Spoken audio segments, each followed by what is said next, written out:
죽는 마당. 어떤가? 알았어. 계약은 잘 되셨고요. 앞으로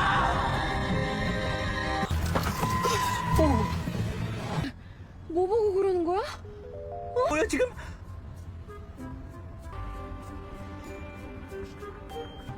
네.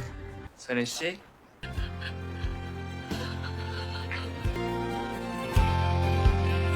가득 수놓듯이 봐.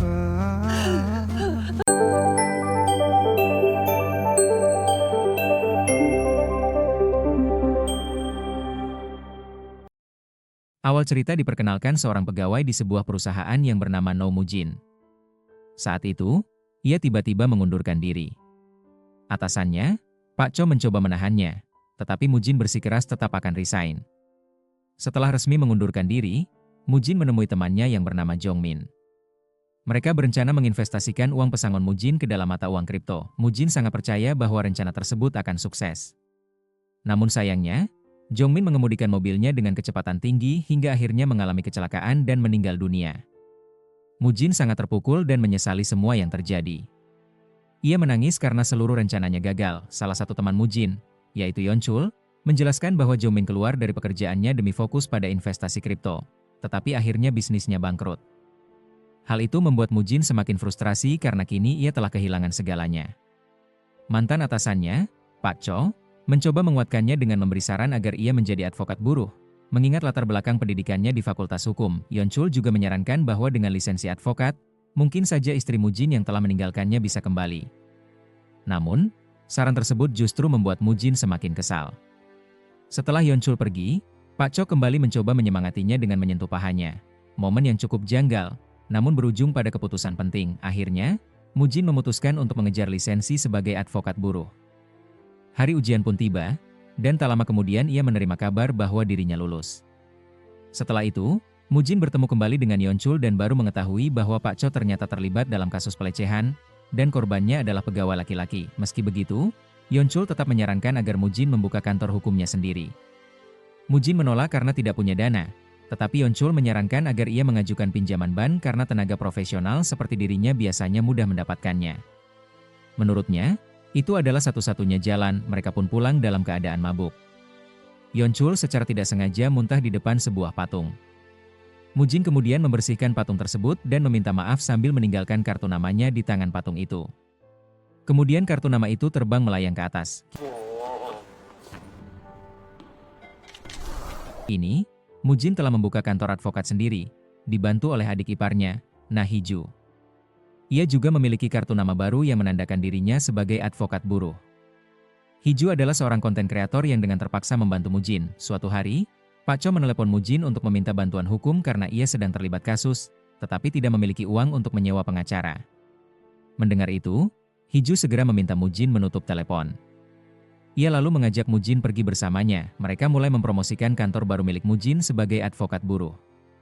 Mujin pun berkeliling untuk membagikan kartu namanya. Suatu hari, ia masuk ke dalam sebuah minimarket dan membeli beberapa makanan. Di sana, ia melihat seorang kasir diperlakukan kasar oleh pelanggan. Mujin segera menghentikan tindakan tersebut dan meminta pelanggan itu untuk meminta maaf. Namun, saat ia akan membayar, Mujin menggunakan kupon yang ternyata tidak berlaku untuk pembayaran makanan. Ketika ia kembali ke kantor, pemilik gedung datang menagih uang sewa. Mujin merasa sangat frustrasi karena belum ada satupun klien yang datang. Ia kemudian mengenang kembali masa lalunya, termasuk saat menonton video istrinya yang sedang memasak untuknya. Setelah kegagalan investasi dan keputusan mundur dari pekerjaannya, sang istri merasa marah dan akhirnya meninggalkan Mujin. Tiba-tiba, ia mendengar suara ketukan di pintu yang membuatnya kaget. Saat mengintip, ia melihat sosok pria yang terbakar, lalu ia tersadar bahwa itu hanyalah mimpi. Mujin segera mengambil air minum dan mencari arti dari mimpi tersebut. Ternyata, arti mimpi itu merupakan pertanda baik. Tak lama, Hee-ju datang dan mengajak Mujin untuk menemui temannya yang bernama Yeonwoo, seorang konten kreator yang pernah berkolaborasi dengannya. Ketika ditanya, Yeonwoo mengaku memiliki hampir 1 juta pelanggan. Meski begitu, kanal YouTube miliknya yang berisi konten patriotisme kini telah didismonetisasi karena menyebarkan berita palsu. Kini, ia mendapatkan pemasukan dari donasi para pengikut setianya. Yeonwoo lalu menjelaskan rencananya untuk membantu Mujin mendapatkan uang dengan cara membuat konten sidak ke pabrik-pabrik. Dalam rencana itu, mereka akan mengancam pemilik pabrik untuk bekerja sama, lalu menerima uang tutup mulut. Mendengar hal ini, Mujin sangat marah karena tidak ingin melakukan penipuan. Namun Hiju berusaha meyakinkan Mujin bahwa itu adalah satu-satunya cara. Ternyata, Yonu sudah merencanakan semua ini jauh-jauh hari sebagai bagian dari kontennya. Sementara itu, Hiju sendiri masih belum bisa menghasilkan uang dari konten yang ia buat. Saat ini, ia tinggal bersama kakaknya, Miju, istri dari Mujin. Miju marah setelah mengetahui bahwa Hiju bekerja untuk suaminya lagi. Tak lama, Hiju mendapat pesan dari Mujin yang menyatakan bahwa ia akhirnya setuju untuk menjalankan rencana mereka. Mereka mulai melaksanakan aksi mereka dengan melakukan kunjungan ke salah satu pabrik. Hasilnya cukup mengejutkan. Pemilik pabrik membayar mereka agar tetap diam. Setelah itu, mereka mendatangi pabrik demi pabrik untuk memastikan apakah prosedur operasional sudah dijalankan dengan benar. Mujin memperkenalkan diri sebagai advokat buruh dan menegaskan bahwa ia bisa melaporkan pabrik jika ada pelanggaran, kecuali diberikan kompensasi. Uang tutup mulut yang didapat bahkan cukup untuk membayar sewa kantor Mujin. Melihat keberhasilan ini, mereka mulai merancang rencana baru untuk menyasar pabrik di luar kota. Yonu pun memberi nama satu pabrik sebagai target berikutnya. Mereka akhirnya tiba di sana dan bersiap menjalankan rencana. Namun sebelum mulai, Hiju tiba-tiba meminta bagian persentase dari hasil yang akan diperoleh. Sementara itu, Yonu tidak bisa ikut masuk karena mendadak mengalami sakit perut. Mujin mendekati manajer pabrik tersebut dan memperkenalkan diri sebagai advokat buruh. Ia dan Hiju kemudian dibawa ke sebuah ruangan. Namun, Mujin memutuskan untuk berkeliling dan melihat langsung kondisi area pabrik. Saat itulah ia melihat seorang pekerja hampir terjepit oleh mesin. Mujin pun segera bertindak dan berhasil menyelamatkan pekerja tersebut. Sementara itu, Hiju mencoba bernegosiasi dengan manajer bernama Lee Jae-young. Namun, ternyata sang manajer sudah mengetahui niat Hiju dan langsung berencana menghubungi polisi. Meski begitu, Hiju tetap tidak gentar. Di saat yang sama, sebuah besi besar hampir menimpa Hiju. Namun, tiba-tiba ia masuk ke dalam dimensi lain dan menyaksikan potongan kehidupan masa kecilnya. Ia merasa aneh karena bisa melihat versi dirinya dari masa lalu, dari kecil, remaja, hingga saat pertama kali bertemu Miju. Mujin mulai merasa frustrasi karena kilas kehidupannya seolah tak kunjung berakhir. Ia berteriak bahwa dirinya belum mati. Saat melihat ke arah pintu, ia kembali melihat sosok pria yang terbakar, sosok yang pernah muncul dalam mimpinya. Pria itu kemudian muncul secara nyata. Ia mengaku sebagai malaikat bernama Bosal. Mujin tidak memahami apa yang sedang terjadi. Namun, Bosal mengungkap bahwa Mujin sendiri yang memintanya untuk datang menyelamatkan. Bosal menjelaskan bahwa masih banyak arwah penasaran yang meninggal karena tertindas. Ia meminta Mujin untuk mengambil alih tugasnya sebagai advokat buruh bagi para arwah itu. Bosal kemudian memperlihatkan surat kontrak kerja kepada Mujin. Jika Mujin ingin tetap hidup, maka ia harus menandatanganinya. Meski bingung, Mujin tidak ingin mati. Akhirnya, ia pun memutuskan untuk menandatangani kontrak tersebut. Tiba-tiba, Mujin kembali ke pabrik dalam kondisi selamat. Ternyata, sosok pria tersebut berasal dari patung yang pernah ia beri kartu nama.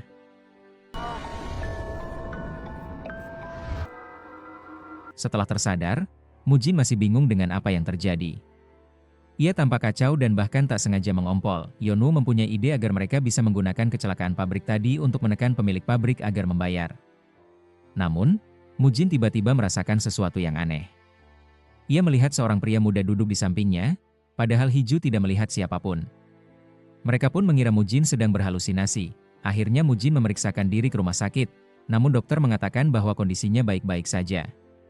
Saat menjalani fisioterapi, pria muda itu kembali muncul dan menghampiri Mujin. Setelah kembali ke kantor, Hiju dan Yonu mulai penasaran apakah Mujin benar-benar bisa melihat hantu. Ternyata, hantu pria muda itu berdiri di samping Hiju. Yonu pun mengusulkan ide membuat konten tentang advokat yang bisa melihat arwah. Mujin lalu bertanya kepada hantu itu tentang siapa dirinya. Saat menatap matanya, Mujin tiba-tiba masuk ke dunia lain. Di sana, ia mengetahui bahwa hantu tersebut bernama Minyuk, seorang siswa yang akan menjalani praktik magang di sebuah pabrik. Sebelum pergi magang, Minyuk sempat berpamitan kepada ibunya dan berjanji bahwa semuanya akan baik-baik saja. Ia juga selalu memberikan simbol cinta kepada sang ibu. Namun, kenyataan di pabrik jauh dari harapan.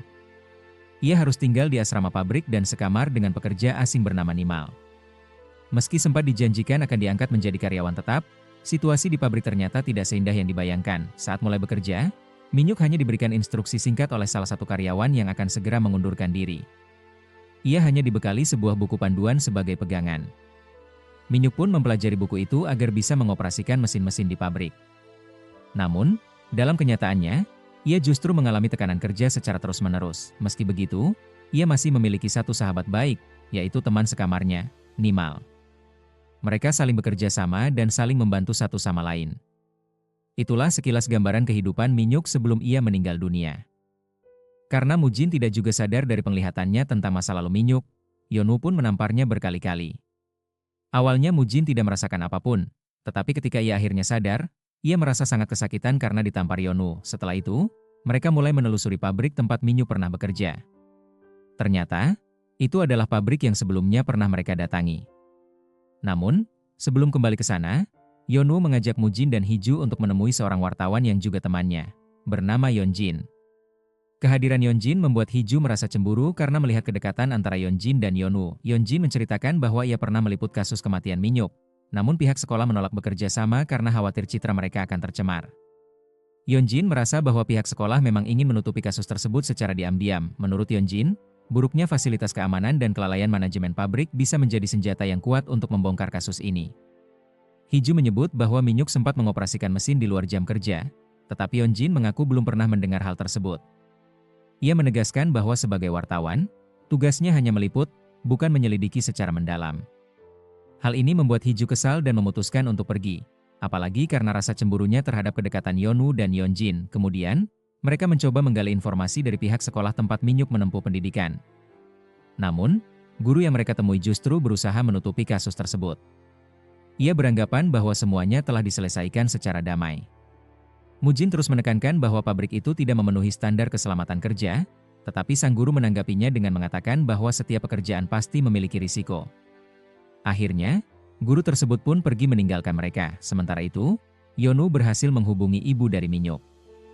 Sang ibu menjelaskan bahwa anaknya meninggal akibat kecelakaan kerja. Ia juga mengaku sempat frustasi dan mencoba menyusul anak dan suaminya yang telah tiada. Kini, ia merasa tidak punya pilihan selain menerima dan berdamai dengan keadaan. Namun, Mujin mengatakan bahwa kejadian serupa nyaris kembali terjadi di pabrik tersebut. Yonu kemudian mencoba meyakinkan ibu Minyuk untuk melakukan penyelidikan lebih lanjut. Mereka akhirnya mendapatkan beberapa dokumen pribadi milik Minyuk. Mujin terus berpikir, apakah ada cara untuk membawa kasus ini ke ranah hukum. Dari dokumen yang ditemukan, terungkap bahwa Minyuk terakhir kali bekerja saat pabrik sedang libur. Mereka juga menemukan foto Minyuk bersama sahabatnya, Nimal. Kini, mereka memiliki rencana baru, menyusupkan Yonu untuk bekerja di pabrik tersebut. Mujin pun mengajak Yonu ke pasar untuk mencari pakaian yang cocok untuk melamar pekerjaan di pabrik. Setelah menemukan pakaian yang sesuai, Yonu pun siap bekerja di pabrik. Sebelumnya, Yonu telah menyiapkan ponselnya untuk merekam berbagai kejadian di pabrik. Namun, Mujin meminta agar ia melakukan video call secara langsung agar bisa memantau situasi dari luar. Ketika Yonu akan mulai bekerja, ternyata tidak ada surat perjanjian kontrak di pabrik tersebut. Hal ini jelas melanggar aturan ketenagakerjaan. Yonu lalu diperkenalkan kepada beberapa staf dan mulai menjalani pekerjaannya. Sementara itu, Mujin memperhatikan bahwa mesin yang menyebabkan kematian Minyuk ternyata masih digunakan. Ia tidak habis pikir dengan kelalaian pihak pabrik, yang seharusnya bisa dikenai sanksi berat. Tak lama kemudian, Yonu melihat Nimal. Menurut staf pabrik, Nimal adalah pekerja asing yang tidak fasih berbahasa Korea. Namun, ternyata Nimal justru sangat lancar dan fasih berbicara bahasa Korea. Di sisi lain, manajer Lee Jung sedang menonton video di YouTube dan menyadari bahwa wajah Yonu mirip dengan salah satu konten kreator yang ia lihat di video tersebut. Ia mulai curiga. Sementara itu, Yonu mencoba mendekati Nimal dan mencari tahu informasi tentang kematian Minyuk. Namun, Nimal langsung mengenali Yonu sebagai orang yang pernah datang ke pabrik sebelumnya. Ia juga melihat handphone yang digunakan Yonu untuk merekam. Nimal memperingatkan bahwa jika ketahuan membantu mereka, ia bisa dideportasi. Namun, Yonu kemudian memperlihatkan foto Minyuk dan Nimal saat mereka masih tinggal bersama di mes. Ia juga memberikan buku sketsa milik Minyuk yang pernah ia gunakan untuk menggambar Nimal. Hal itu membuat Nimal sangat sedih, tetapi ia tetap tidak berani menceritakan kejadian sebenarnya karena takut akan konsekuensinya. Tiba-tiba, pemilik pabrik datang. Ia belum tahu bahwa Yonu adalah karyawan baru. Namun, salah satu staf mengenali Yonu sebagai orang yang pernah datang ke pabrik beberapa waktu lalu. Akhirnya, identitas Yonu terbongkar. Mereka mengetahui bahwa Yonu dan teman-temannya pernah menyelidiki dan bahkan memeras pihak pabrik. Yonu pun berusaha melarikan diri. Ia dikejar oleh para staf, namun Mujin dan Hiju datang menjemputnya dengan mobil. Mereka bertiga hendak kabur, tetapi polisi tiba di tempat kejadian. Manajer Lee Jung melaporkan mereka sebagai orang mencurigakan. Hiju mencoba menjelaskan bahwa mereka hanya membuat konten kunjungan pabrik. Namun, polisi memperingatkan bahwa membuat konten tanpa izin di area kerja adalah tindakan ilegal. Hiju berusaha menunjukkan rekaman yang tersimpan di ponsel Yeonwoo, tapi sayangnya baterai ponsel habis. Polisi pun menegaskan bahwa tindakan mereka dapat dikenai hukuman atas dasar penyusupan dan mengganggu aktivitas kerja. Mujin kemudian mencoba membela diri dengan menyebut kematian siswa magang yang terjadi di pabrik itu. Namun, Lee Jung berdalih bahwa kasus tersebut telah diselesaikan secara damai. Tiba-tiba, dari arah belakang, Nimal datang dan membawa bukti video rekaman tentang kejadian sebenarnya yang menimpa Minyuk. Dalam rekaman tersebut, terlihat bahwa Minyuk sebenarnya masih bisa diselamatkan. Tetapi pihak pabrik membiarkannya meninggal demi menutupi kesalahan mereka. Saat itu adalah hari libur dan semua orang sedang bersiap untuk pulang. Nimal merekam video bersama Minyuk di malam hari. Tiba-tiba, seorang staf pabrik menyuruh Minyuk untuk menjalankan mesin meski saat itu bukan jam kerja. Minyuk menurut, namun kemudian terjadi kecelakaan kerja, tangannya terjepit mesin dan ia kesakitan hebat. Dalam kondisi panik, Lee Jung menelepon ayahnya yang juga terlibat dalam pengelolaan pabrik. Namun, bukannya memanggil pertolongan, sang ayah justru memerintahkan untuk membiarkan Minyuk meninggal, agar kematiannya bisa dicatat sebagai kecelakaan kerja biasa. Nimal sempat meminta Lee Jung untuk memanggil ambulans, tetapi permintaan itu diabaikan. Sebaliknya, Lee Jung justru menyuruh semua karyawan untuk meninggalkan lokasi. Ia menunggu hingga Minyuk benar-benar meninggal dunia. Diam-diam, Nimal merekam seluruh kejadian tersebut. Rekaman itu menjadi bukti kuat bahwa pihak pabrik telah melakukan manipulasi dan pembiaran terhadap kecelakaan kerja. Namun, Lee Jung tetap berusaha mengelak dan menolak bertanggung jawab atas insiden itu. Mujin pun menyebutkan bahwa Lee Jung bisa dikenakan hukuman pidana karena mempekerjakan siswa magang di luar jam kerja resmi. Mi Jun mengancam kalau pelaku dapat terancam dikenai hukuman hingga 7 tahun penjara dan denda 100 juta won. Merasa terpojok dan emosi karena terus didesak, Lee Jung akhirnya memukul Yeonwoo.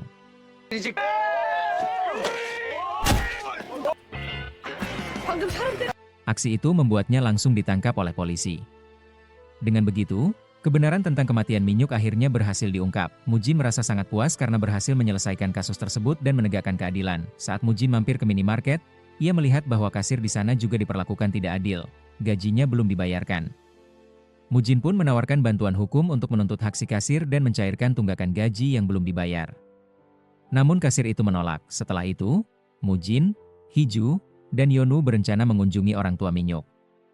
Ibu Minyuk menyambut mereka dengan hangat dan penuh haru karena akhirnya kebenaran terungkap. Ia pun memberikan makanan sebagai bentuk terima kasih atas perjuangan mereka. Ketika hendak pamit, Mujin secara spontan menunjukkan tanda cinta dengan tangannya, seperti yang dulu biasa dilakukan oleh Minyuk. 선혜 씨, Ibu Minyuk pun tak kuasa menahan air mata dan langsung memeluk Mujin. Saat itu juga, arwah Minyuk akhirnya bisa pergi dengan tenang.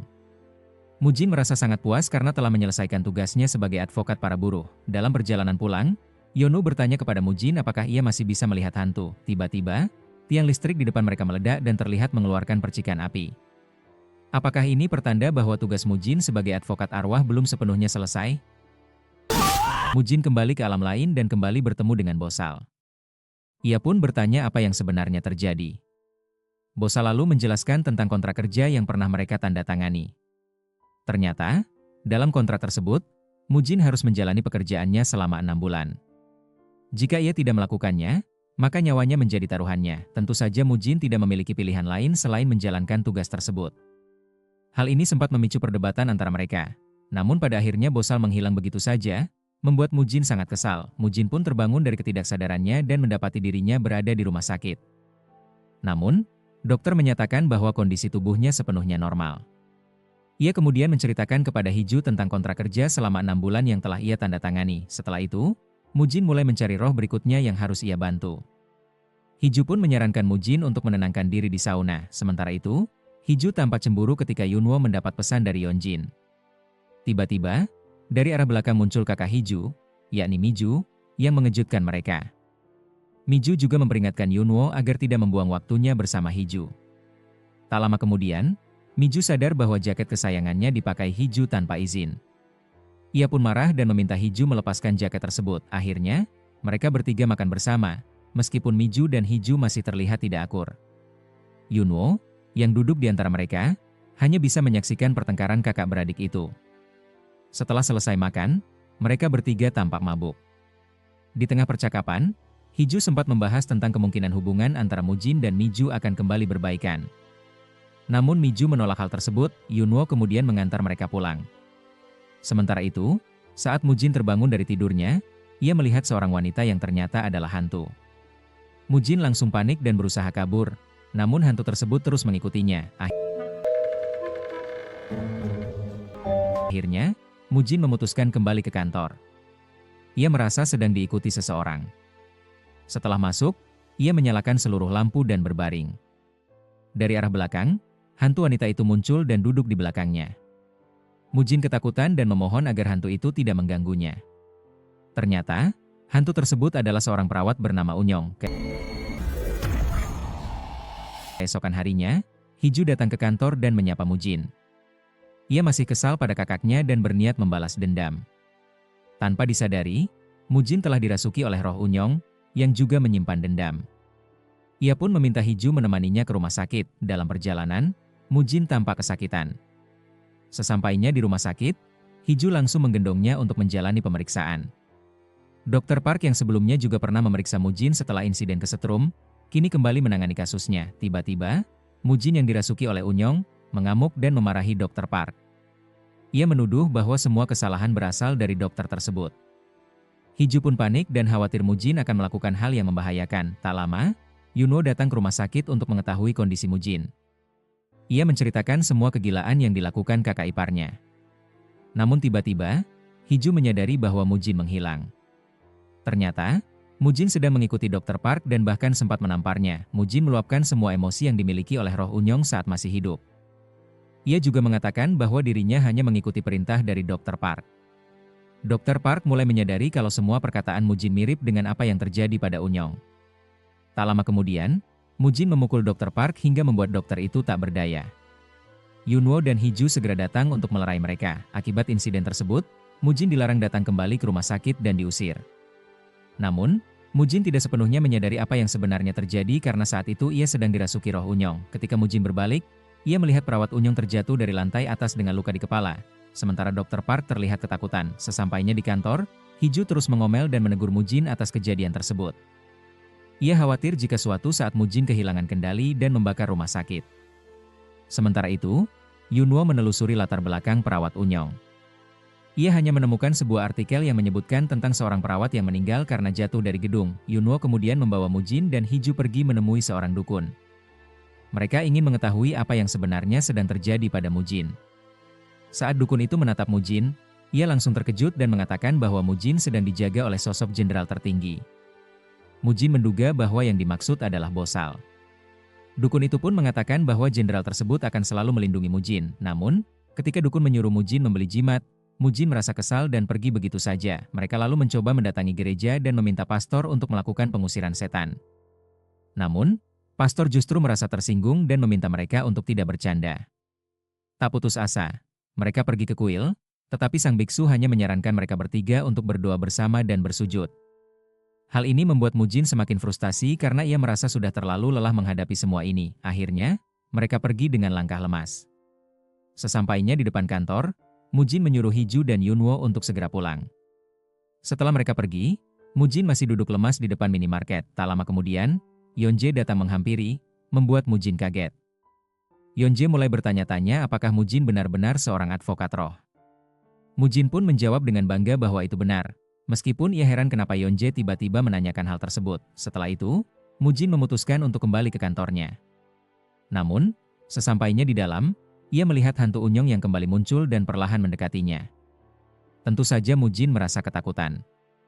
Saat itulah Bosal tiba-tiba muncul. Tak lama kemudian, Unyong mulai menunjukkan kilasan masa lalunya. Ternyata, ketika masih hidup, ia kerap ditindas oleh kepala perawat bernama Li Jong. Saat itu, Unyong masih menjadi perawat baru dan sering ditekan oleh Li Jong hingga harus lembur setiap hari. Suatu ketika, Unyong secara tidak sengaja menjatuhkan obat. Hal ini membuat perawat Li Jong semakin marah padanya.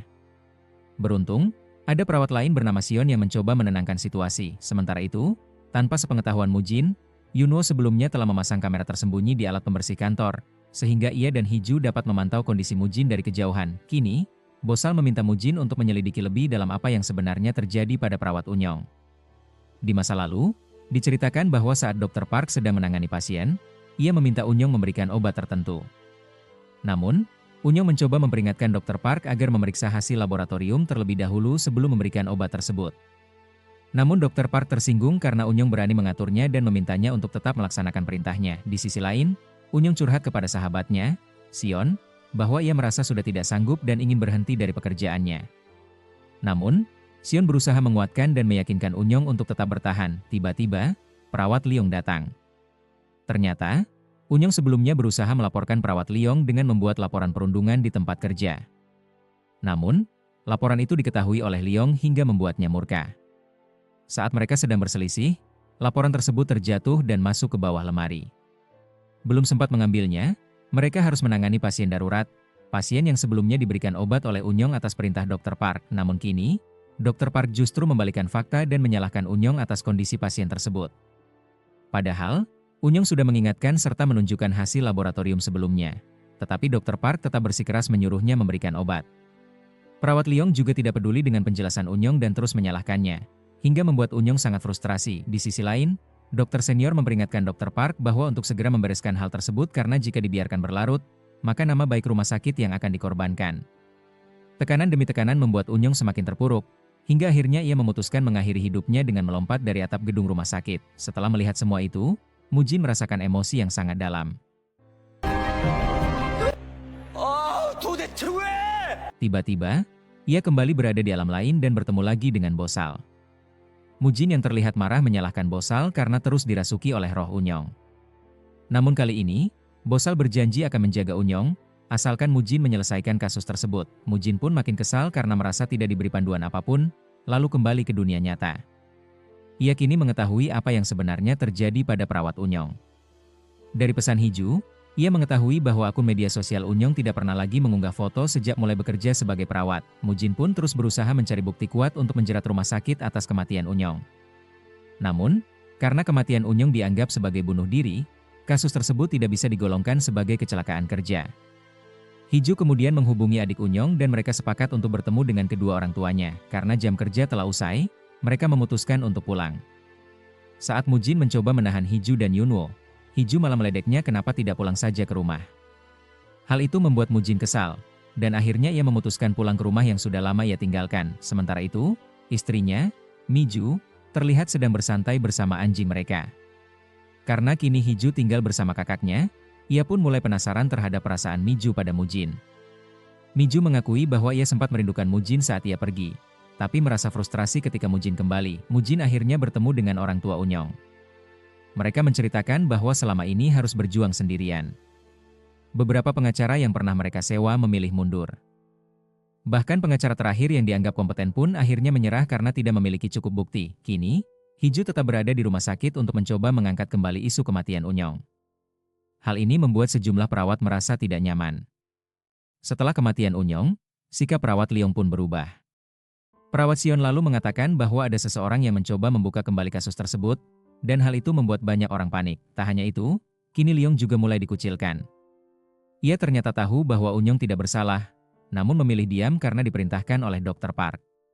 Semua tuduhan kini mulai diarahkan kepada Liong karena ia terlihat kerap membuli Unyong. Hiju dan Mujin pun mendatangi seorang pengacara yang dulu pernah membela Unyong, namun mundur karena kurangnya bukti kuat. Akhirnya, pengacara tersebut memutuskan untuk membatalkan diri sebagai firma hukum yang membela Unyong.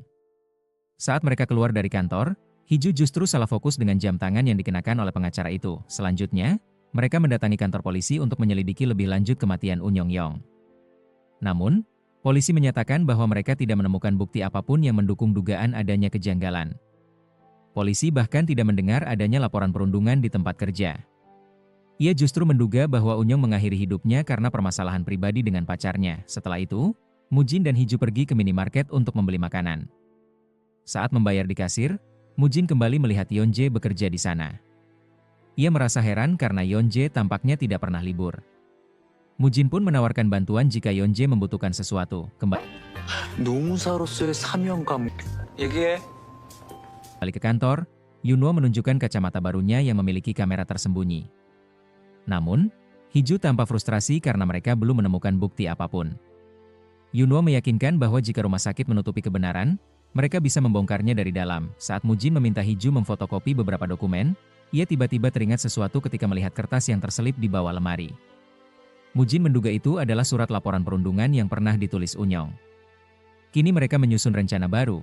Yunwo akan menyamar sebagai dokter dan masuk rumah sakit untuk mencari ruangan tempat surat itu jatuh. Sementara itu, Hiju yang merasa perutnya sakit kemudian pergi ke kamar kecil meninggalkan Mujin sendiri di mobil. Saat Yunwo melintasi beberapa perawat di lantai penyakit dalam, mereka terlihat terpesona dengan penampilannya. Salah satu dari mereka adalah perawat Leong. Namun, Sion yang melihatnya mulai curiga karena merasa wajah dokter tersebut tidak dikenalnya. Yunwo pun berusaha menghindar, perawat lain pun mulai membicarakan dokter baru yang tampan, membuat Sion bertanya-tanya apakah dia dokter magang. Di saat yang sama, Mujin juga menyelinap masuk rumah sakit untuk mencari perawat Leong karena ia yang membuli Unyong. Namun, aksinya diketahui oleh Dr. Park, yang kemudian memerintahkan pihak keamanan untuk menangkap Mujin. Sementara itu, penyamaran Yunwo mulai terbongkar saat Sion mengenalinya sebagai orang luar. Yunwo pun melarikan diri dengan melepas jas dokternya. Hiju yang menunggu di mobil mulai khawatir karena Mujin belum juga kembali. Di sisi lain, pihak keamanan terus mencari Mujin di dalam rumah sakit. Beruntung, Yunwo berhasil lolos setelah membuang atribut penyamarannya. Tak lama kemudian, Mujin dan Yunwo akhirnya bertemu dan berusaha melarikan diri dengan naik ke atap gedung. Namun, di sana mereka menemukan perawat Leong yang hendak mengakhiri hidupnya. Setelah kematian Unyong, semua perawat diminta tutup mulut, dan Leong kini menjadi kambing hitam yang dituduh sebagai pelaku perundungan. Ia pun merasa dikucilkan dan putus asa melihat Leong yang hampir melompat. Mujin dan Yunwo segera berlari untuk menghentikannya. Mereka berusaha menenangkannya dan meminta agar tidak melakukan hal nekat. Namun, tiba-tiba perawat Leong terpeleset, dan Mujin secara refleks melompat untuk menyelamatkannya. Pada saat itu, Mujin kembali dirasuki oleh arwah Unyong. Melalui tubuh Mujin, Unyong menyampaikan pesan kepada perawat Leong bahwa ia harus mengungkapkan kebenaran yang selama ini ditutupi. Perkataan itu membuat Leong tersadar. Ia pun meminta maaf atas semua kesalahannya terhadap Unyong. Tak lama, petugas keamanan tiba di lokasi. Sion yang menyaksikan kejadian tersebut tampak sedih. Setelah peristiwa itu, Mujin, Hiju, dan Yunwo kembali ke kantor. Yunwo berhasil mewawancarai perawat Sion untuk mengungkapkan fakta-fakta yang selama ini disembunyikan. Selain itu, mereka juga berhasil menemukan surat laporan perundungan yang pernah ditulis oleh Unyong. Dalam wawancara tersebut, perawat Sion mengungkapkan bahwa Unyong pernah disalahkan atas kematian seorang pasien, padahal Unyong hanya menjalankan perintah dari dokter yang menangani pasien tersebut. Tiba-tiba, Yunwo menerima pesan dari kekasih Unyong yang meminta untuk bertemu. Saat pertemuan, kekasih Unyong mengaku bahwa selama ini Unyong sering merasa tertekan selama bekerja di rumah sakit. Bahkan, ia sempat berencana untuk cuti karena mengalami depresi, sesuai dengan surat rekomendasi yang diberikan oleh dokter. Mendengar hal itu, Mujin merasa sangat lega, karena surat tersebut bisa menjadi bukti bahwa Unyong memang mengalami tekanan mental saat bekerja. Kekasih Unyong pun sangat menyesal karena tidak bisa mendampingi Unyong di saat-saat terberatnya. Tiba-tiba, arwah Unyong kembali merasuki Mujin dan memeluk kekasihnya dari belakang. Mujin tidak sadar bahwa ia melakukan itu di depan umum, yang tentu saja membuat suasana canggung. Di sisi lain, terungkap bahwa perawat Leong sebelumnya sempat berencana menghancurkan resep yang ditulis oleh Dr. Park sebagai upaya menghilangkan bukti, namun ia mengurungkan niatnya dan bukti itu masih disimpan olehnya.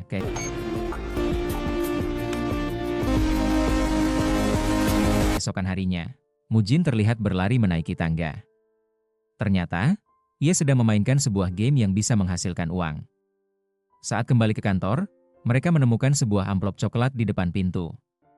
Isi amplop itu adalah bukti penting yang dikirimkan oleh perawat Leong. Tiba waktunya Yunwo melakukan siaran langsung. Bersamaan dengan itu, Mujin dan orang tua Unyong melaporkan kasus tersebut kepada pihak berwajib. Tak lama kemudian, tim penyidik langsung menggeledah rumah sakit tempat Unyong dulu bekerja.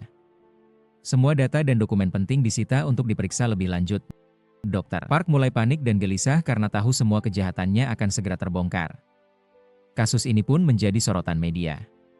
Wawancara Yunwo dan perawat Sion juga disiarkan dalam pemberitaan, dan video tersebut menjadi trending topik. Yunwo dengan bangga mengaku bahwa dialah pemilik channel yang mengungkap kasus tersebut. Kebenaran akhirnya terungkap. Para perawat pun mengucapkan belasungkawa kepada Unyong, dan yang paling menyesal adalah perawat Leong. Namun, arwah Unyong telah memaafkan semuanya. Ia pun mengucapkan terima kasih kepada Mujin, lalu perlahan menghilang dengan damai. Saat Mujin, Hiju, dan Yunwo hendak pulang, tiba-tiba sebuah bus melaju dengan kecepatan tinggi dan akan menabrak Mujin. Apakah Mujin kali ini kembali diselamatkan oleh Bosal? Ternyata, insiden saat perawat Leong hampir terjatuh dan berhasil diselamatkan oleh Mujin tidak sepenuhnya kebetulan. Diam-diam, Bosal ikut campur dalam peristiwa itu. Dengan kekuatan supranaturalnya, Bosal membantu menahan tubuh Leong agar tidak jatuh, lalu mengangkatnya kembali ke atas dengan gerakan yang terlihat seperti seorang biksu sakti. Mujin lagi-lagi bertemu dengan sang malaikat, Bosal. Bosal mengatakan bahwa ia tidak menjebak Mujin, melainkan hanya ingin membantunya. Jika tidak dibantu, nyawa Mujin bisa saja melayang. Setelah itu, Mujin kembali sadar, dan untungnya ia tidak mengalami luka serius. Sopir yang mengantarnya meminta maaf karena saat itu memang sangat mengantuk. Mujin memaafkan sopir tersebut dan memilih untuk tidak mempermasalahkannya. Meskipun saat itu Hiju dan Yeonwoo sudah sangat khawatir. Setelah kejadian itu, mereka kembali ke kantor. Mujin meyakinkan Hiju dan Yeonwoo bahwa keadaannya sudah baik-baik saja. Tak lama kemudian, Mujin mendapat telepon dari ayahnya dan pergi ke rumah. Ternyata, kakaknya juga sedang berada di sana. Kakaknya bercerita bahwa ayah mereka pernah mengatakan bahwa ibu mereka diduga memiliki hubungan dengan pria lain. Mujin merasa bingung dan berniat akan menanyakan langsung kepada ibu mereka. Saat itu, mereka juga melihat seekor anjing di rumah. Kakaknya menjelaskan bahwa anjing itu dibawa oleh ibu mereka dari rumah temannya. Setelah itu, kakaknya pamit karena harus bekerja, dan meminta Mujin untuk menyelesaikan urusan keluarga. Tak lama, ibunya datang. Ia mengira Mujin pulang karena merasa kesepian setelah ditinggalkan istrinya. Kemudian, Mujin melihat seseorang datang bersama ibunya. Ia menyapa orang tersebut, namun ibunya tampak heran dan bertanya siapa yang sedang disapa oleh Mujin. Ternyata, orang itu adalah arwah. Mujin lalu mengajaknya masuk ke kamar dan mencoba menanyakan namanya. Namun, karena dalam konsep dunia drama ini arwah tidak bisa berbicara, Mujin pun kesulitan untuk mengetahui identitasnya. Pada malam hari, saat makan malam bersama ibunya, Mujin bertanya apakah ibunya memiliki teman yang baru-baru ini meninggal dunia. Ibunya menjawab bahwa temannya yang bernama Yongsuk baru saja meninggal karena serangan jantung. Ia sendiri yang menemukan jenazah Yongsuk saat menjenguknya ke rumah. Anjing yang sekarang ada di rumah mereka ternyata adalah milik Yongsuk, dan dibawa pulang oleh ibunya karena kasihan tidak ada yang merawat. Mujin menginap di rumah ibunya. Keesokan paginya, ia melihat ibunya berdandan rapi, dan berpakaian resmi. Ia teringat pesan ayahnya yang memintanya menyelidiki apakah ibunya berselingkuh atau tidak. Benar saja, pagi itu ia melihat ibunya tampak dekat dengan seorang pria, yang ternyata adalah rekan kerja ibunya sendiri. Mujin pun mulai berpikir yang tidak-tidak. Ia membuntuti ibunya hingga ke tempat kerja dan menemukan hal yang aneh. Ternyata, tempat kerja ibunya memang mewajibkan semua pekerja, meski hanya sebagai petugas kebersihan, untuk berdandan rapi saat berangkat ke kampus. Selain itu, mereka juga diminta mengerjakan soal ujian tambahan setelah bekerja, tanpa diberi bayaran. Soal-soalnya cukup sulit, padahal sebagian besar dari mereka sudah berusia lanjut. Arwah Yongsuk juga ikut masuk ke ruangan bersama Mujin. Saat itu, Mujin mendengarkan soal-soal ujian yang diberikan kepada para pekerja di sana. Ia merasa soal-soal tersebut sangat sulit, terutama bagi orang-orang yang sudah lanjut usia dan daya pikirnya tidak secepat dulu. Tiba-tiba, Yongsuk merasakan sesak di dadanya. Ia memegang tangan Mujin, mencoba menunjukkan apa yang sebenarnya terjadi padanya. Saat itu, Yongsuk tidak bisa menjawab soal-soal yang diberikan, apalagi karena ujiannya dalam bahasa Inggris. Setelah diperiksa, jawabannya ternyata salah semua. Akibatnya, ia dimarahi oleh manajer mereka. Manajer itu menegaskan bahwa di tempat tersebut banyak dosen dan mahasiswa dari luar negeri, termasuk tamu-tamu yang berasal dari luar negeri juga. Oleh karena itu, meskipun hanya bekerja sebagai petugas kebersihan, mereka tetap dituntut untuk bisa berbahasa Inggris, Mandarin, dan bahasa asing lainnya. Yongsuk pun menjelaskan bahwa ia hanya lulusan SD dan tidak pernah belajar bahasa asing. Ia benar-benar tidak tahu dan tidak bisa menjawab soal-soal tersebut. Ia juga mendapat peringatan bahwa jika hal serupa terjadi lagi, ia akan langsung dipecat. Ternyata, ujian-ujian tersebut memang sengaja dibuat sulit untuk menyingkirkan para pekerja tua. Mujin yang merekam semua kejadian itu merasa bahwa hal tersebut tidak adil. Di toilet, ia mendengar percakapan beberapa staf universitas yang mengaku bahwa soal-soal itu memang sengaja dibuat sulit, agar tidak bisa dijawab oleh para pekerja berusia lanjut. Setelah ujian selesai, Mujin mengajak ibunya untuk ngopi bersama. Ibunya senang sekali karena Mujin belum pernah mengajaknya ke tempat seperti itu, apalagi kopinya juga enak. Ia bercerita bahwa biasanya istri Mujin lah yang sering mengajaknya jalan-jalan ke gunung, kafe, dan tempat-tempat estetik. Mujin kemudian bertanya kenapa ibunya menyembunyikan soal ujian itu darinya. Ibunya menjawab bahwa ia hanya tidak ingin membuat Mujin khawatir. Saat ia mengingat semua kejadian itu, ibunya kembali merasakan sesak di dadanya. Ia lalu bercerita bahwa sebelumnya ada seorang pekerja bernama Ibu Park yang dipecat hanya karena tidak ikut ujian. Padahal, saat itu ia sedang mengalami musibah dan sudah izin. Namun, manajer tidak peduli dan langsung memecatnya. Karena itulah, semua pekerja menjadi sangat cemas jika gagal dalam ujian atau tidak bisa menjawab soal-soalnya dengan benar. Yong-suk pun berusaha sangat keras untuk belajar dan menghafal materi ujian karena ia takut dipecat. Ibunya Mujin juga berusaha membantu Yong-suk belajar dan menghiburnya agar tidak stres. Setiap jam istirahat, mereka sering berkumpul dan belajar bersama. Salah satu rekan mereka, seorang pria, bahkan memberikan kisi-kisi ujian. Kisi-kisinya cukup berat. Mereka diminta menghafalkan lagu universitas yang cukup panjang. Bagi Yong-suk, menghafal lagu itu sangat sulit karena faktor usia. Bahkan saat sedang bekerja pun, wajahnya pucat. Ibu Mujin sempat menasihatinya agar tidak memaksakan diri, tapi Yong-suk tetap bersikeras, karena baginya semua itu adalah demi mempertahankan pekerjaannya. Beberapa hari setelahnya, Yong-suk tidak masuk kerja. Hal ini membuat Ibu Mujin sangat khawatir. Malam harinya, sepulang kerja, ia bersama seorang rekannya memutuskan untuk mengunjungi rumah Yong-suk dan mengecek keadaannya. Begitu masuk rumah, mereka mencium bau tidak sedap. Ketika memeriksa kamar Yong-suk, mereka menemukan Yong-suk dalam keadaan sudah tidak bernyawa. Tubuhnya kaku dan wajahnya pucat. Saat dibangunkan, ia tidak merespon sama sekali. Disitulah Ibu Mujin menyadari bahwa Yong-suk telah meninggal dunia. Menurut Mujin, kemungkinan besar Yong-suk meninggal karena stres berat akibat tekanan untuk mengikuti ujian yang sebenarnya tidak berkaitan langsung dengan pekerjaan mereka. Ia pun menjelaskan kepada ibunya bahwa ia mendapatkan informasi-informasi tentang Yong-suk dari seorang informan yang tidak bisa ia sebutkan. Sebagai pengacara yang fokus pada isu ketenagakerjaan, Mujin berniat mengusut kasus ini lebih lanjut. Mujin lalu menyampaikan semua informasi yang ia peroleh kepada Hiju dan Yeonwoo. Mereka bertiga menyimpulkan bahwa ujian tersebut memang sengaja dibuat untuk menyingkirkan para pekerja. Jika mereka tidak mengikuti ujian, maka mereka akan kehilangan pekerjaan. Dengan cara ini, universitas tidak perlu memecat mereka secara langsung, sehingga citra institusi tetap bersih dan mereka tidak perlu membayar pesangon. Namun karena emosi mereka mulai memuncak, Mujin mengajak Hiju dan Yeonwoo untuk beristirahat sejenak dan menenangkan diri. Ia mengatakan bahwa setelah mereka tenang, barulah mereka bisa memikirkan langkah selanjutnya. Setelah itu, Mujin mampir ke supermarket dekat kantornya. Di sana, ia ditraktir bir oleh seorang kasir yang mengenalnya. Kasir itu mengatakan bahwa Mujin pernah membantunya, dan hari itu adalah hari terakhirnya bekerja karena ia sudah diterima di tempat kerja yang baru. Sebagai balasan sekaligus bentuk perayaan, Mujin menyatakan bahwa kali ini giliran dirinya yang akan mentraktir makan ayam dan minum bersama. Kasir itu sangat senang, karena selama ini ia tidak pernah menikmati momen seperti itu. Ia terlalu sibuk berjuang untuk bertahan hidup. Keesokan harinya, Mujin dan rekan-rekannya menemui manajer kampus tempat para pekerja itu bekerja. Mereka menanyakan perihal kematian Yong-suk. Manajer menjawab bahwa Yong-suk meninggal karena penyakit jantung. Namun, saat Mujin bertanya lebih lanjut tentang penyakit apa yang diderita Yong-suk, manajer itu langsung terlihat gugup dan tidak bisa menjawab dengan jelas. Mujin kemudian menyinggung soal ujian yang diberikan di luar jam kerja tanpa bayaran. Manajer merasa tersudut dan berkata bahwa jika mereka terus menggali isu tersebut dan merusak citra kampus, maka pihak universitas bisa saja mengambil langkah hukum. Karena Yong-suk tidak memiliki keluarga, Mujin, Hiju, dan Yeonwoo memutuskan untuk menghubungi rekan-rekan kerja Yong-suk demi mendapatkan lebih banyak informasi. Mujin mendekati seorang pria yang bekerja di sana dan menanyakan bagaimana sebenarnya kondisi kerja di tempat itu. Pria itu menjawab bahwa para pekerja kebersihan seringkali harus membuang sampah tanpa terlihat oleh staf universitas maupun para mahasiswa. Mereka harus mencari jalan memutar sejauh apapun, agar tidak terlihat. Itulah aturan tak tertulis yang harus mereka patuhi. Sementara itu, Yeonwoo berbicara dengan beberapa ibu-ibu pekerja di sana. Mereka lebih memilih untuk bersikap netral dan tidak ingin ikut campur.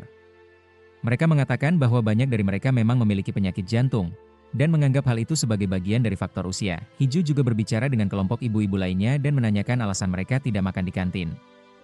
Para ibu itu menjelaskan bahwa mereka tidak diperbolehkan terlihat, seolah-olah keberadaan mereka harus disembunyikan seperti hantu. Karena itulah, mereka terpaksa makan di tempat yang tersembunyi. Setelah itu, Hiju, Mujin, dan Yeonwoo kembali berkumpul dan menyusun rencana. Mujin mengatakan bahwa ujian tersebut sebenarnya tidak melanggar hukum, tetapi jika para pekerja menolaknya pun bukan berarti mereka melakukan pelanggaran. Jadi, penolakan itu seharusnya sah-sah saja. Hiju kemudian menghubungi para pekerja dan juga Ibu Mujin, menyampaikan bahwa Mujin akan mentraktir mereka makan siang di sebuah restoran. Para pekerja sangat senang, karena selama ini mereka tidak pernah mendapat kesempatan makan siang semewah itu. Saat makan dimulai, Yeonu mengatakan bahwa setelah ini Mujin akan menyampaikan sesuatu yang penting. Mujin lalu berdiri dan memperkenalkan diri, menyatakan bahwa ia ingin membahas tentang Yongsuk, tentang apa yang sebenarnya terjadi padanya, dan juga soal ujian yang mereka semua ikuti. Menurut Mujin, ujian itu sangat tidak adil. Selain tidak relevan dengan pekerjaan mereka, ujian itu juga dilakukan di luar jam kerja dan tanpa bayaran lembur. Namun, sebagian dari para pekerja hanya diam atau menyampaikan bahwa mereka tidak punya pilihan karena ingin tetap bekerja. Menurut mereka, kampus sudah cukup baik dengan memberikan pekerjaan. Mendengar hal itu, Ibu Mujin langsung menyela dengan nada tegas. Ia menegaskan bahwa mereka seharusnya jujur pada diri sendiri, karena pada kenyataannya tidak ada yang benar-benar merasa nyaman. Ia juga mengingatkan agar mereka tidak berpura-pura semuanya baik-baik saja, karena kejadian seperti yang menimpa Yongsuk tidak boleh dibiarkan terulang kembali. Melihat keberanian dan keteguhan hati Ibu Mujin, arwah Yongsuk pun tampak terharu. Mujin kemudian menyemangati para pekerja, mengatakan bahwa ia akan membantu mereka memperjuangkan keadilan dan menghentikan sistem ujian yang menekan itu. Akhirnya, semangat mereka pun bangkit dan mereka semua sepakat untuk melakukan demonstrasi. Keesokan harinya, kampus dibuat kebingungan karena banyak pekerja kebersihan melakukan aksi unjuk rasa di luar gedung. Perwakilan kampus mendatangi kerumunan dan meminta mereka untuk membubarkan diri, terutama kepada Mujin, Hiju, dan Yeonwoo. Mereka menegaskan bahwa kampus sudah mengikuti prosedur dan tidak melanggar hukum, serta memperingatkan bahwa mereka telah memanggil polisi karena menilai aksi ini mencemarkan nama baik kampus. Namun, Mujin tetap tenang dan mengatakan bahwa mereka tidak akan mundur. Ibu Mujin juga bersuara lantang, mengatakan bahwa mereka menuntut hak yang seharusnya menjadi milik mereka. Pihak kampus tetap tidak menerima aksi tersebut, merasa dirugikan dan dihina oleh keberanian Mujin dan rekan-rekannya. Tak lama kemudian, polisi tiba di lokasi. Situasi pun menjadi semakin kacau. Salah satu petugas mengatakan bahwa Mujin akan ditangkap karena dianggap sebagai provokator dan penyebab kerusuhan. Mujin menolak tuduhan itu dan berkata bahwa ia tidak melanggar hukum apapun. Ia mengutip undang-undang yang menjamin hak warga negara untuk menyuarakan pendapat dan melakukan demonstrasi secara damai. Meski begitu, polisi tetap memaksa membawa Mujin. Ketegangan pun memuncak, dan situasi di lokasi semakin ricuh. Mau tidak mau, Mujin akhirnya dibawa ke kantor polisi dan untuk sementara ditahan di sana. Hiju kemudian menceritakan semuanya kepada kakaknya. Namun, bukannya bertanya lebih lanjut atau menunjukkan empati, kakaknya justru langsung menghakimi Mujin. Ia menyalahkan Mujin dan menyebutnya sebagai orang yang selalu menimbulkan masalah dan bertindak di luar dugaan. Reaksi itu membuat Hiju marah karena ia tidak menyangka kakaknya akan bersikap seperti itu. Ia meluapkan kemarahannya dan mengatakan bahwa sejak dulu, kakaknya selalu mementingkan dirinya sendiri. Bahkan saat Hiju masih sekolah pun, sang kakak tidak pernah menanyakan kabarnya atau peduli pada keadaannya. Kini, ketika suaminya mengalami masalah, kakaknya pun tidak menanyakan apa yang sebenarnya terjadi, melainkan langsung menyalahkan dan menghakimi Mujin tanpa tahu keadaannya. Meski begitu, keesokan harinya kakaknya tampaknya memikirkan kembali ucapan Hiju. Ia datang ke kantor polisi dan membantu membebaskan Mujin dari tahanan. Setelah keluar, Mujin berterima kasih kepada istrinya. Saat mereka makan bersama, Miju tiba-tiba merasa nostalgia ketika melihat Mujin kepanasan saat makan tahu. Ia teringat masa-masa ketika mereka masih kuliah, dan kejadian serupa pernah terjadi saat hubungan mereka sedang hangat-hangatnya. Setelah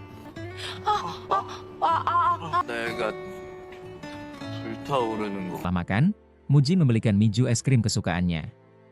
Awalnya, Miju menolak karena sedang menjalani diet, tetapi pada akhirnya ia tetap memakannya juga, karena itu memang es krim kesukaannya. Ia lalu bertanya kepada Mujin, kenapa beberapa hari yang lalu Mujin sempat mengirimkan pesan terima kasih kepadanya.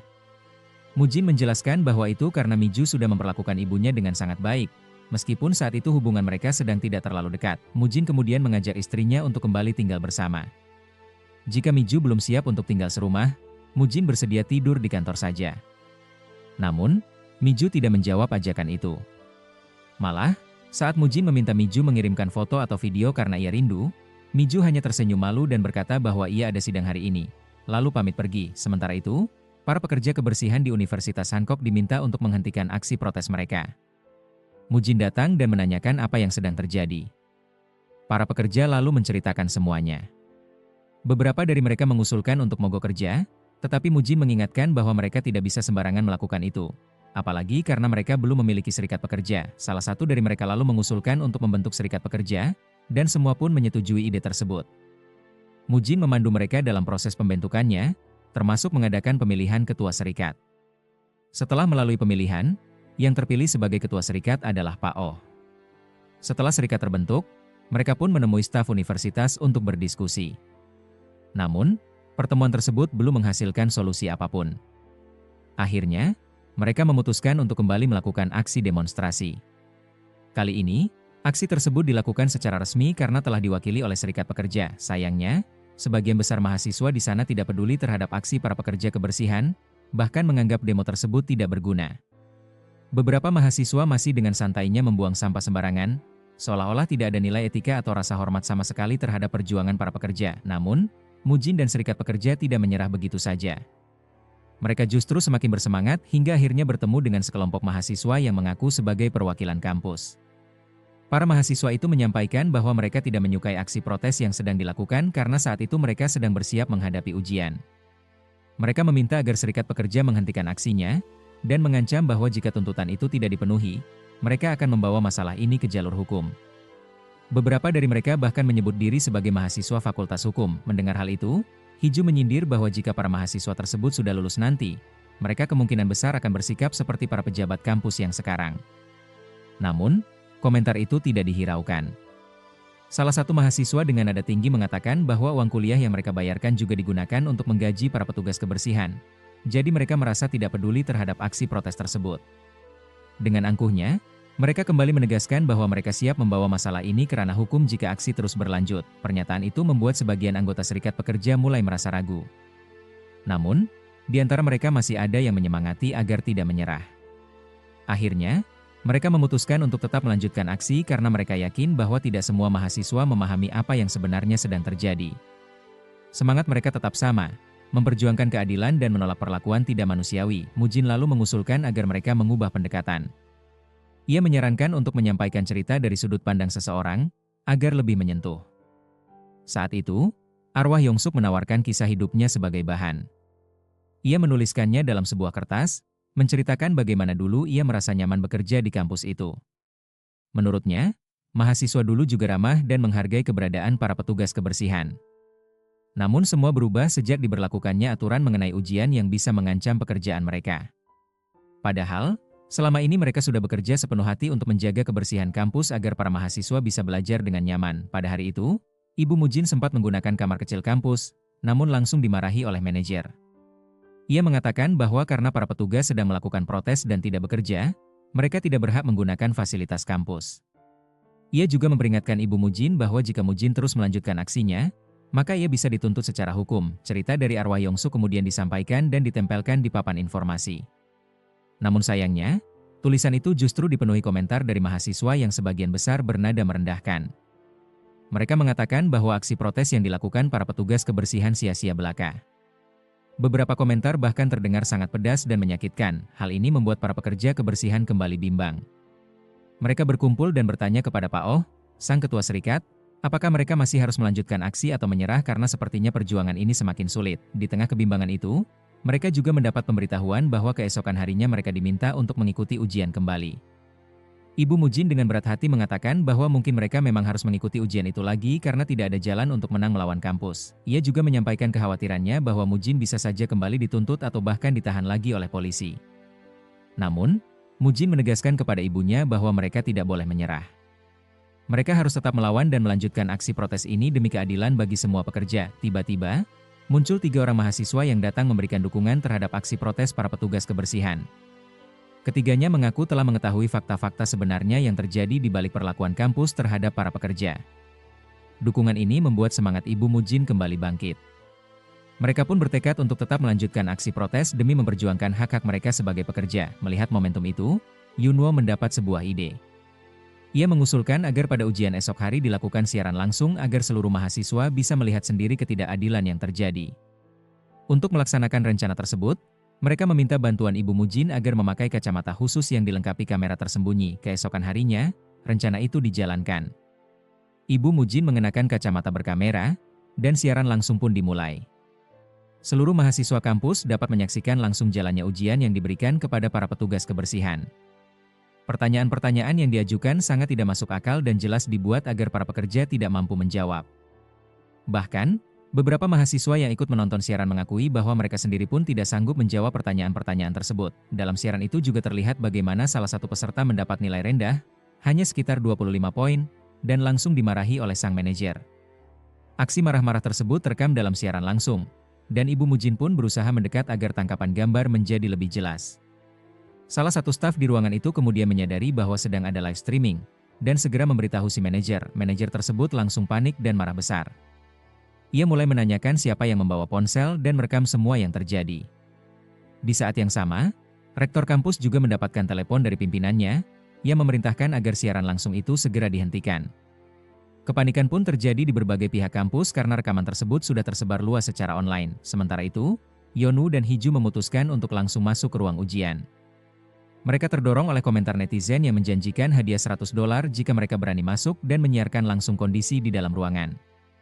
Tanpa pikir panjang, mereka pun masuk, sementara Mujin tetap memantau dari lokasi lain. Istri Mujin juga mendapat kabar tentang siaran langsung tersebut dari temannya dan mulai mengikuti perkembangan lewat ponselnya. Ketika Yeonwoo dan Hee-ju sampai di lokasi, mereka menunjukkan kepada publik secara langsung bagaimana kondisi ruangan ujian dan perlakuan yang diterima para pekerja. Manajer yang disebut-sebut sebagai biang kerok, kembali mengamuk.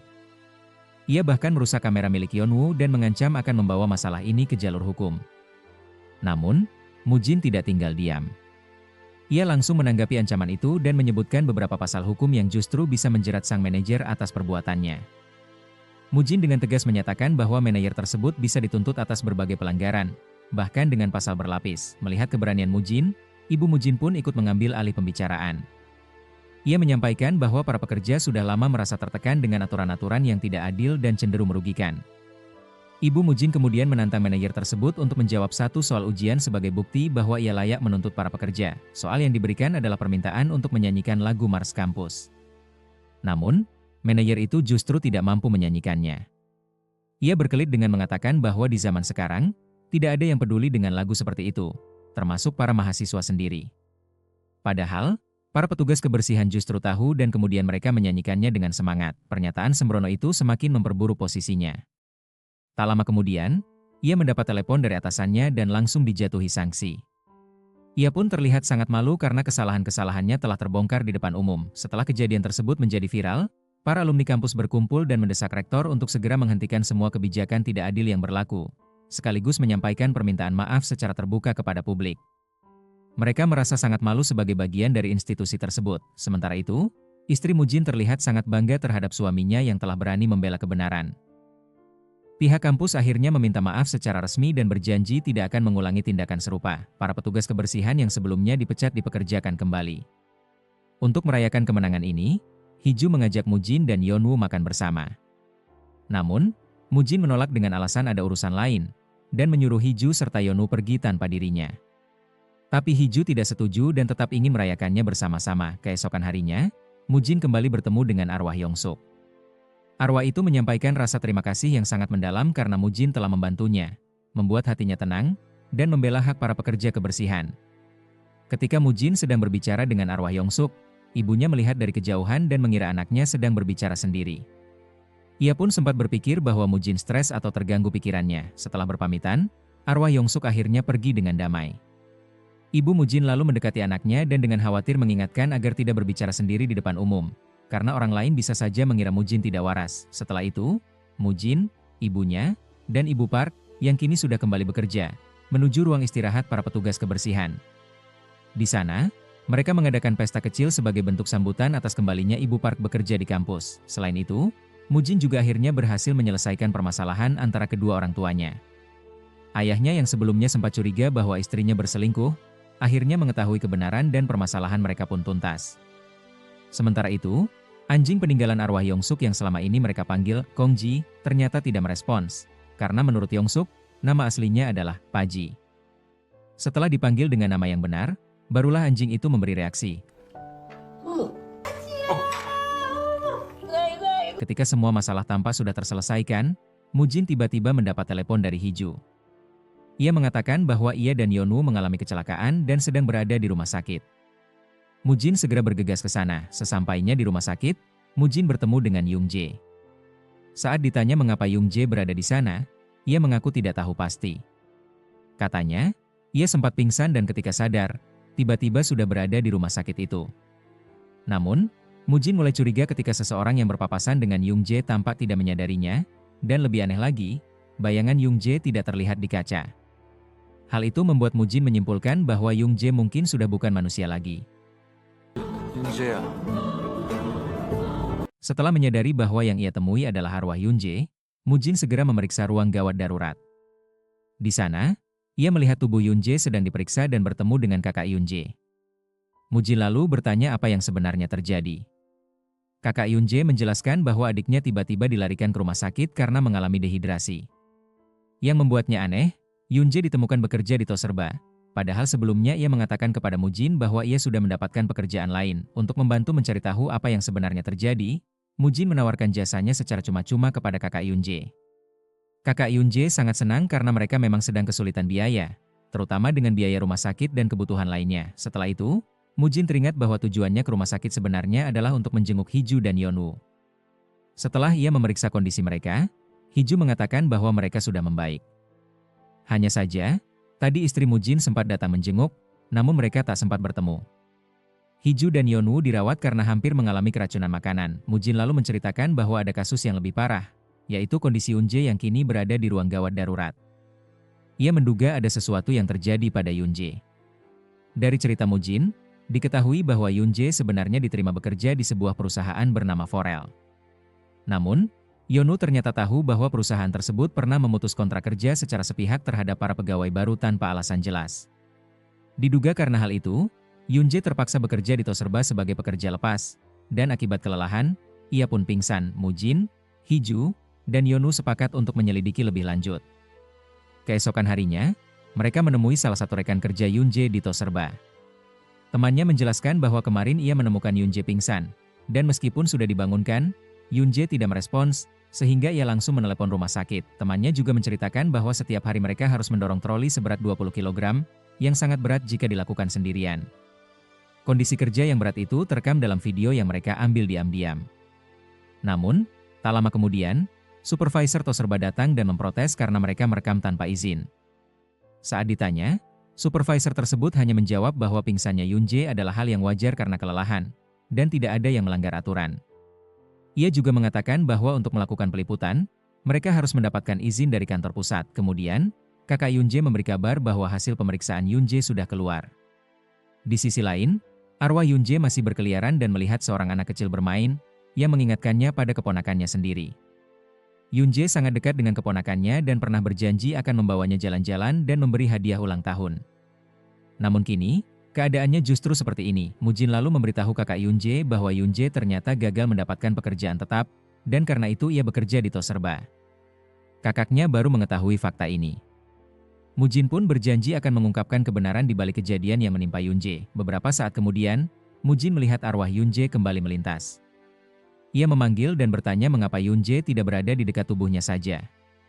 Young-jae menjawab bahwa ia memang sudah tidak berniat untuk bertahan hidup. Menurutnya, tetap hidup pun tidak akan mengubah apa-apa, dan ia hanya akan merepotkan kakaknya, terutama karena biaya rumah sakit. Ia bahkan mendengar percakapan kakaknya dengan suaminya yang membahas soal biaya perawatannya.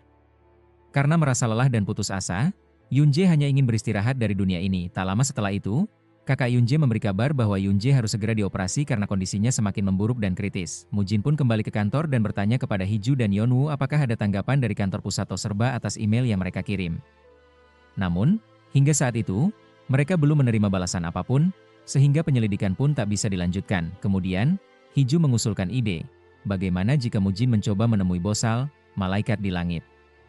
Untuk memanggilnya, Hiju, Yeonwoo, dan Mujin mencoba sebuah cara yang mirip seperti memanggil arwah, seperti permainan jelangkung. Namun, usaha mereka tidak membuahkan hasil, lalu Hiju mengatakan bahwa biasanya malaikat itu muncul saat Mujin berada di ambang kematian. Dari pernyataan itu, muncullah ide ekstrim dari mereka. Awalnya, mereka berencana menyetrum Mujin menggunakan alat, namun karena cara itu terlalu berbahaya, mereka akhirnya memilih metode lain yang dinilai lebih aman meskipun tetap tidak lazim, yaitu dengan membekap Mujin hingga tak sadarkan diri. Ternyata, cara itu berhasil. Mujin pun kembali bertemu dengan Bosal. Ia menceritakan kondisi Yunje dan meminta petunjuk bagaimana menyelamatkannya. Sang malaikat menjawab bahwa ia percaya Mujin, Hiju, dan Yonu pasti bisa mengatasi masalah ini sendiri.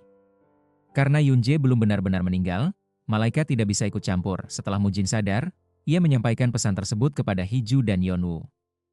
Namun, jawaban yang terdengar terlalu sederhana itu membuat Hiju ragu. Ia merasa Mujin hanya mengarang cerita agar terlihat baik-baik saja.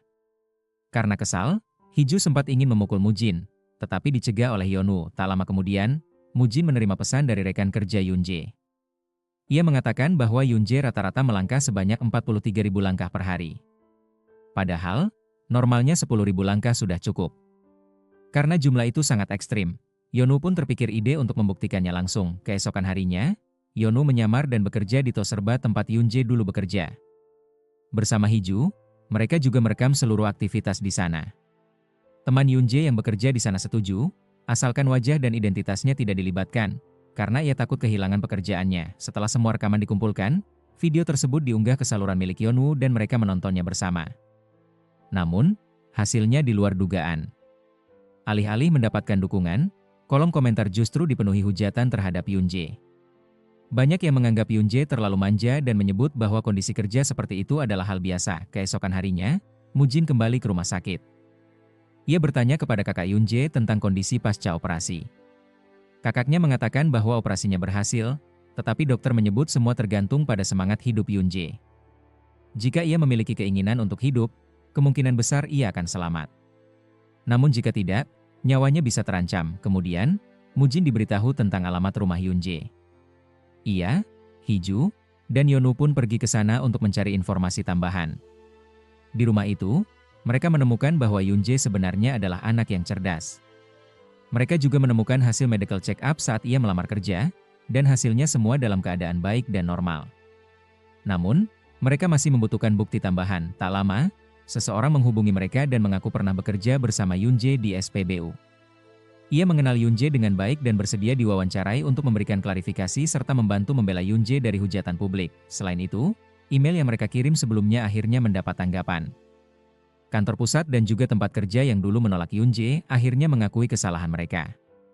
Mereka menyatakan siap bertanggung jawab dan akan menanggung seluruh biaya rumah sakit Yunje. Kakak Yunje sangat berterima kasih kepada Mujin. Tak lama kemudian, keponakan Yunje bersama suami kakaknya datang menjenguk ke rumah sakit.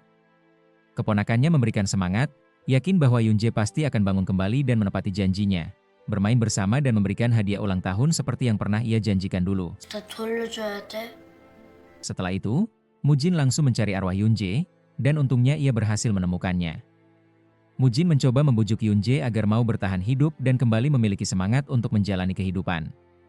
Namun, Yunje merasa semuanya sudah sia-sia. Ia yakin, meskipun bangun nanti, hidupnya tidak akan berubah. Mujin lalu mengajaknya pergi ke suatu tempat. Ia teringat bahwa saat mengunjungi rumah Yunje, ia melihat Yunje pernah menuliskan keinginannya untuk pergi ke pantai. Maka, Mujin pun mengajaknya ke sana. Di dalam mobil, Mujin memberikan berbagai motivasi tentang kehidupan dan pentingnya terus berjuang. Untungnya, kata-kata Mujin mulai menyentuh hati Yunje. Ia pun akhirnya tersenyum. Sementara itu, Hiju dan Yonu melakukan wawancara dengan seorang pria yang pernah bekerja bersama Yunje di SPBU. Pria itu memberikan banyak komentar positif tentang Yunje. Berkat wawancara tersebut, publik mulai bersimpati. Kolom komentar yang sebelumnya penuh hujatan kini dipenuhi dukungan terhadap Yunje. Hiju dan Yonu pun sangat senang. Kembali ke pantai, Yunje terlihat benar-benar menikmati suasana. Mujin lalu mengingatkan tentang janji mereka, bahwa ia akan mengajak Yunje makan ayam goreng dan minum bir di tepi sungai Han. Mujin juga menyarankan agar Yunje menjadi advokat buruh sepertinya, dan berjanji akan merekrut Yunje jika ia mau terus berjuang dan hidup dengan semangat. Setelah itu, arwah Yunje kembali ke rumah sakit. Ia melihat seorang perawat memberitahu kakaknya bahwa banyak orang yang kini mendukung dan berharap ia tetap hidup. Mendengar itu, semangat hidup Yunje mulai tumbuh kembali. Malam harinya, Yunje akhirnya sadar. Saat kakak dan keponakannya datang, mereka sangat bahagia karena Yunje sudah membuka mata dan tersenyum. 1 bulan pun berlalu sejak kesembuhan Yunje. Hiju dan Yonwoo mengalami perkembangan dalam hubungan mereka. Akhirnya, Hiju mengakui bahwa Yeonu kini adalah pacarnya. Hari itu menjadi hari pertama mereka resmi berpacaran. Yeonu sangat bahagia, apalagi Hiju mengatakan bahwa setelah ia mempertimbangkan dan menganalisis, ternyata Yeonu memang tipe idealnya. Mereka pun saling berpelukan. Setelah itu, mereka bertemu dengan Mujin dan Yoonjae untuk mengumumkan bahwa mereka sudah jadian. Di hari itu juga, Mujin menepati janjinya, makan ayam goreng dan minum bir di tepi sungai Han bersama Yoonjae. Namun, mereka sempat merasa risih melihat kelakuan Hiju dan Yeonu yang terlihat mesra. Dalam momen itu, Yoonjae mengatakan bahwa ia menerima tawaran Mujin untuk bergabung menjadi bagian dari tim advokat buruh. Ia bertekad untuk belajar dan berjuang agar bisa lulus dan resmi menjadi advokat seperti Mujin. Setelah makan bersama, mereka memutuskan untuk bermain sepeda bersama. Saat sedang bersepeda, Mujin tiba-tiba melihat seseorang yang tampaknya ia kenal. Sosok malaikat yang selama ini sering muncul. Tiba-tiba, pria itu sudah berada di antara mereka dan ikut bersepeda. Karena Mujin masih merasa kesal terhadap malaikat itu, ia meminta Yoonjae untuk mengejar pria berbaju biru yang sedang bersepeda, dan menyuruhnya untuk terus melaju tanpa ragu. Mereka pun langsung mengejarnya bersama-sama. Mujin sedang merasa sangat kesal karena sudah cukup lama mereka tidak mendapatkan klien lagi, terutama sejak selesai membantu Yoonjae. Suasana semakin tegang ketika tiba-tiba ponsel Mujin berdering. Mereka mengira itu dari klien baru, tetapi ternyata yang menelepon adalah teman lama Mujin. Hiju dan Yeonu bahkan tidak percaya Mujin punya teman, karena selama ini ia terlihat tertutup. Teman tersebut dulunya satu kantor dengan Mujin. Ia sedang sakit karena sempat mabuk lalu jatuh dari tangga. Ia kemudian meminta bantuan Mujin agar kejadian itu bisa dikategorikan sebagai kecelakaan kerja, sehingga ia bisa mendapat kompensasi dari perusahaan. Ia bersikeras meminta pertolongan karena merasa Mujin menjadi pengacara buruh seperti sekarang berkat ide darinya. Mujin menjelaskan bahwa secara hukum, kecelakaan dalam perjalanan dari kantor ke rumah atau sebaliknya memang bisa termasuk kecelakaan kerja, walaupun kejadiannya di luar lingkungan perusahaan. Syaratnya, kejadian itu harus terjadi saat seseorang benar-benar sedang dalam perjalanan pulang atau berangkat kerja. Tak lama kemudian, Mujin ditelepon oleh Hiju dan Yeonu yang hendak memesan makanan. Namun di tengah jalan, Mujin melihat sekelompok orang yang tampak meminta tolong di dalam rumah sakit. Aneh ya, tidak ada satupun orang di sekitar yang menyadari keberadaan mereka. Mujin pun segera sadar bahwa mereka adalah arwah, dan ia mendekati mereka sambil berkata bahwa ia bersedia membantu. Para arwah itu pun menceritakan kisah mereka. Mereka adalah para pekerja pabrik yang dulunya sempat bercanda dan mengobrol bersama saat sedang istirahat. Salah satu dari mereka adalah karyawan baru berusia 21 tahun yang sudah menikah dan memiliki anak kecil. Ia sangat ingin bekerja demi menghidupi keluarganya, namun tiba-tiba, si karyawan baru melihat asap. Asap itu makin tebal, dan ternyata berasal dari depan pintu dan kemungkinan ada yang merokok. Api pun dengan cepat membesar, menyebabkan kepanikan. Masih ada pekerja yang terjebak di dalam, jadi mereka bergegas melaporkan hal tersebut ke atasannya. Tapi saat itu, mereka tidak bisa menghubungi rumah sakit atau kantor polisi karena ponsel para karyawan selama jam kerja. Sialnya, sistem keselamatan kerja benar-benar tidak diperhatikan. Alat pemadam kebakaran tidak berfungsi karena sudah bertahun-tahun tidak diperiksa, dan pintu darurat di bagian belakang tak bisa dibuka. Sementara itu, pintu depan sudah tertutup api. Para pekerja pun tidak punya jalan keluar. Yang lebih parah, pimpinan yang katanya hendak meminta bantuan justru menyelamatkan diri sendiri. Akibatnya, para pekerja yang terjebak pun kehilangan nyawa. Setelah mendengar kisah itu, Mujin membawa para arwah ke kantornya. Hiju dan Yeonu akhirnya menyadari bahwa kini mereka punya klien baru yang harus mereka bantu. Para arwah korban kebakaran tersebut. Para arwah menyalahkan pimpinan mereka karena tidak segera mencari pertolongan. Yeonu pun berkata bahwa kasus serupa pernah terjadi tahun lalu. Saat itu, perusahaan tidak benar-benar dihukum. Mereka hanya membayar denda kepada keluarga korban dan tidak ada proses hukum lanjutan. Bahkan, pelaku tidak ditahan. Kondisi ini mirip dengan yang sering terjadi di negara kita. Jika pelaku berperilaku baik selama persidangan, hukumannya bisa diringankan, seberat apapun kesalahannya. Karena itu, Mujin meyakinkan para arwah bahwa kali ini, ia, Hiju, dan Yeonu akan memastikan bahwa orang-orang yang bertanggung jawab tidak bisa lolos begitu saja. Sementara itu, perusahaan berusaha melempar kesalahan sepenuhnya kepada Pak Chai, sang CEO gudang, agar perusahaan pusat tidak ikut terseret. Namun Pak Chai sudah lebih dulu melapor ke kantor polisi dan membawa bukti-bukti. Polisi pun menyarankan agar Pak Chai tidak mau dijadikan kambing hitam, dan sebaiknya jujur dalam mengakui semua yang terjadi. Pak polisi juga sempat mengatakan bahwa sebenarnya banyak orang tahu siapa dalang dari kejadian tersebut. Namun, karena perusahaan itu sangat kaya dan memiliki banyak backingan, akan sulit menjerat mereka jika tidak ada bukti konkret. Setelah keluar dari kantor polisi, tiba-tiba Pak Chai dibawa oleh dua orang asing yang tidak ia kenal. Mereka memasukkannya ke dalam mobil dan mengatakan bahwa apapun yang dikatakan Pak Chai tidak penting, karena mereka hanya menjalankan perintah. Merasa terancam, Pak Chai berusaha menyelamatkan diri. Ia memberontak di dalam mobil dan akhirnya berhasil melarikan diri. Para penculik tidak bisa menemukan dia lagi karena kebetulan saat itu di sekitar lokasi banyak orang yang berlalu lalang. Keesokan harinya, arwah-arwah para korban masih berada di kantor Mujin. Hal ini membuat Mujin tidak bisa tidur maupun beristirahat dengan tenang karena suasana kantor jadi sangat ribut. Mujin pun heran mengapa mereka belum juga pergi. Para arwah sudah mencoba untuk pergi tetapi malah kembali ke kantor Mujin lagi. Tak lama kemudian, Hiju dan Yonu masuk ke dalam kantor dan menunjukkan berita yang menyebutkan bahwa Pak Chai sempat menghilang setelah keluar dari kantor polisi. Ia dikabarkan diculik oleh orang tak dikenal. Melihat itu, Yonu punya ide untuk menemui temannya yang berprofesi sebagai wartawan. Meski Hiju terlihat kesal, mungkin karena sedikit cemburu, namun ia setuju demi mendapatkan informasi penting. Sementara itu, menurut sang wartawan, agak sulit untuk mempublikasikan berita itu. Ia mengatakan bahwa media tempatnya bekerja telah ditekan oleh perusahaan terkait untuk tidak memberitakan hal-hal yang bisa merusak citra perusahaan. Sementara itu, Pak Chai menelepon istrinya. Sang istri memintanya untuk menyerahkan diri dan mengatakan yang sebenarnya kepada publik agar hidupnya lebih tenang dan tidak terus-menerus bersembunyi. Setelah itu, Pak Chai membuka media sosial dan menemukan akun Yonu. Karena di akun itu tertera kontak yang bisa dihubungi, ia pun menelepon Yonu secara langsung. Ternyata, video yang sebelumnya diunggah oleh Yonu tentang tragedi pabrik tersebut telah viral dan ditonton oleh banyak orang. Hiju dan Mujin merasa sedikit khawatir jika perusahaan akan menuntut mereka atas unggahan tersebut.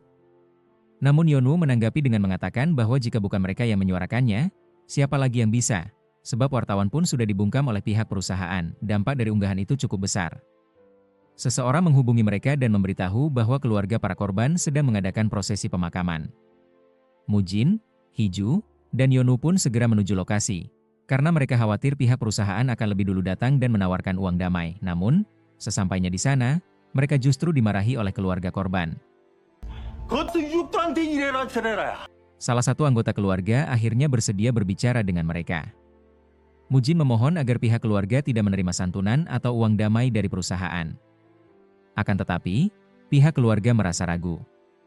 Mereka mengatakan bahwa jika harus menunggu proses persidangan, tidak ada yang tahu sampai kapan akan selesai dan belum tentu hasilnya menguntungkan. Menurut mereka, lebih baik menerima kompensasi demi kelangsungan hidup keluarga yang ditinggalkan. Menurut Yonu, setiap keluarga ditawari uang sebesar $800.000. Karena alasan itulah sebagian besar keluarga akhirnya memilih untuk menerima uang tersebut. Hiju yang semakin emosional meminta kunci mobil kepada Yonu karena ingin menabrakkan mobil ke kantor perusahaan. Mujin segera menahannya dan mengatakan bahwa tindakan seperti itu hanya akan merugikan mereka sendiri. Di tengah kekacauan tersebut, Yonu menerima telepon dari Pak Chai yang ingin bertemu. Ia segera menyampaikan kabar itu kepada Mujin dan Hiju. Namun Hiju mencurigai bahwa panggilan itu mungkin jebakan dari perusahaan untuk menangkap mereka. Yonu berusaha meyakinkan bahwa Pak Chai benar-benar tulus dan bahkan sudah mengirimkan foto KTP sebagai bukti. Meski begitu, Hiju masih tetap tidak percaya. Akhirnya, Mujin berkata bahwa sebaiknya ia saja yang pergi. Ia menyatakan bahwa mereka tidak bisa mundur sekarang, karena kasus ini harus tetap dilanjutkan, apalagi para arwah korban terus mendesaknya untuk segera menyelesaikan semuanya. Setelah itu, Yonu memberitahu Pak Chai bahwa temannya yang bernama Mujin akan datang menemuinya, dan ia pun mengirimkan foto Mujin agar bisa dikenali dengan mudah. Mujin pun tiba di lokasi tempat ia berjanji akan bertemu dengan Pak Chai. Namun, seperti biasa, ia masih terus dibuntuti oleh para arwah. Para arwah itu salah paham dan mengira Mujin telah berkhianat, bahkan bekerja sama dengan Pak Chai. Padahal kenyataannya, Mujin justru ingin membantu mereka. Namun karena emosi mereka sudah terlanjur meledak, para arwah berniat membalas dendam kepada Pak Chai, dan lebih buruknya lagi, mereka ingin merasuki tubuh Mujin. Tentu saja Mujin menolak. Merelakan dirinya dirasuki oleh sekian banyak arwah jelas sangat berbahaya, bahkan bisa mengancam nyawanya.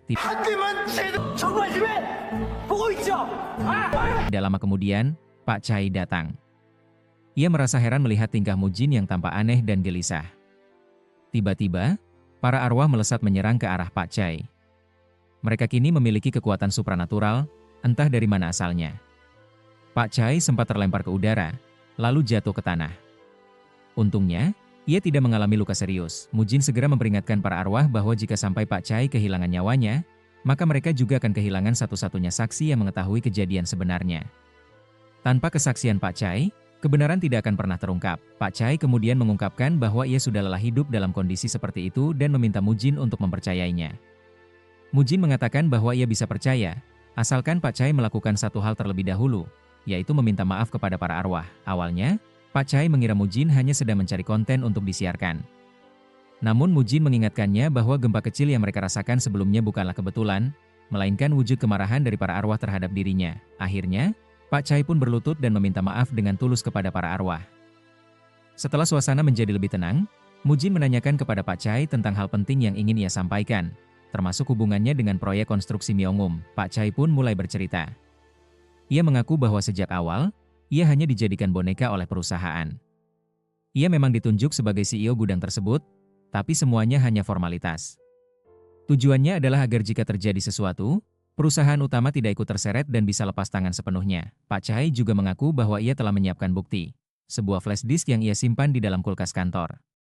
Sayangnya, saat kebakaran terjadi, ia tak sempat mengambilnya. Ia lalu memberikan kata sandi flash disk itu kepada Mujin, berharap bukti itu bisa membantu mengungkap kebenaran, namun situasi semakin berbahaya. Orang-orang suruhan perusahaan kini mulai memburu mereka.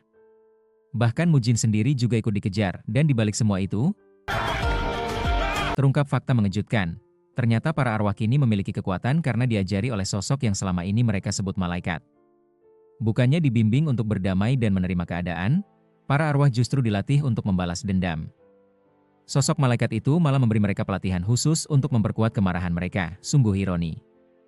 Bukannya menuntun mereka ke arah kebaikan, sang malaikat malah memperkuat dendam mereka. Di tempat lain, Hiju sangat khawatir dan terus mencoba menghubungi Mujin, tetapi tak bisa tersambung sama sekali. Ia cemas kalau sesuatu telah terjadi pada Mujin. Karena itu, ia mengajak Yeonwoo untuk memeriksa keberadaan Mujin. Mereka pun pergi ke gudang tempat Mujin dijadwalkan bertemu dengan Pak Chai. Namun, sesampainya di sana, tidak ada seorang pun. Mereka juga mencoba menghubungi Pak Chai, tapi nomornya tidak aktif. Karena semakin khawatir, mereka memutuskan untuk melapor ke kantor polisi. Sayangnya, karena belum lewat 24 jam dan tidak ada informasi yang jelas, polisi tidak bisa menindaklanjuti laporan mereka. Polisi hanya berasumsi bahwa Mujin mungkin sedang menemui klien dan akan segera kembali. Keesokan paginya, saat sedang menonton TV, Hiju dan Yeonwoo terkejut melihat berita bahwa Pak Chai dan Mujin telah ditangkap dan dibawa ke kantor polisi. 누가 봐도 형님인데. Saat diinterogasi, Mujin menjelaskan bahwa ia tidak mengenal Pak Chai. Ia hanya datang ke tempat itu untuk membuat konten YouTube dan menunjukkan videonya kepada polisi. Ia sengaja bertemu Pak Chai demi meningkatkan jumlah penonton karena isu tentang Pak Chai sedang viral. Setelah memberikan penjelasan, Mujin akhirnya dibebaskan. Ia pun segera mengabari Hiju dan Yeonwoo bahwa ia sudah keluar dari kantor polisi dan keadaannya baik-baik saja. Mujin juga menyampaikan bahwa menurut Pak Chai, ada sebuah flash disk yang disembunyikan di dalam kulkas di kantornya. Mereka pun harus segera mencari disk tersebut. Namun, tak lama setelah itu, anak buah dari perusahaan milik Presidir Kim menangkap Mujin dan membawanya ke suatu tempat. Di sana, mereka menyekap Mujin. Sementara itu, Hiju dan Yeonwoo kembali cemas karena tidak bisa menghubungi Mujin. Saat akhirnya telepon Mujin diangkat, suara di seberang ternyata milik orang lain. Orang itu menuntut bayaran agar mereka bisa mengambil kembali ponsel Mujin. Akhirnya, mereka pun membayar demi mendapatkan kembali ponsel tersebut. Setelah itu, mereka berusaha mencari tahu di mana keberadaan Mujin dan segera menuju kantor Pak Chai untuk mengambil flash disk yang dimaksud. Di sisi lain, hantu-hantu yang selalu mengikuti Mujin masih terus menempel padanya. Mereka memberitahunya bahwa para preman yang sebelumnya menyerangnya kini kembali dan sedang menanyakan apakah Mujin mau bekerja sama dengan mereka. Tapi Mujin menegaskan bahwa ia tetap ingin memperjuangkan kebenaran dan mengungkap kecurangan yang terjadi. Karena penolakannya, ia pun disiksa oleh mereka. Hantu-hantu itu tidak bisa membantunya karena tidak bisa menyentuh manusia.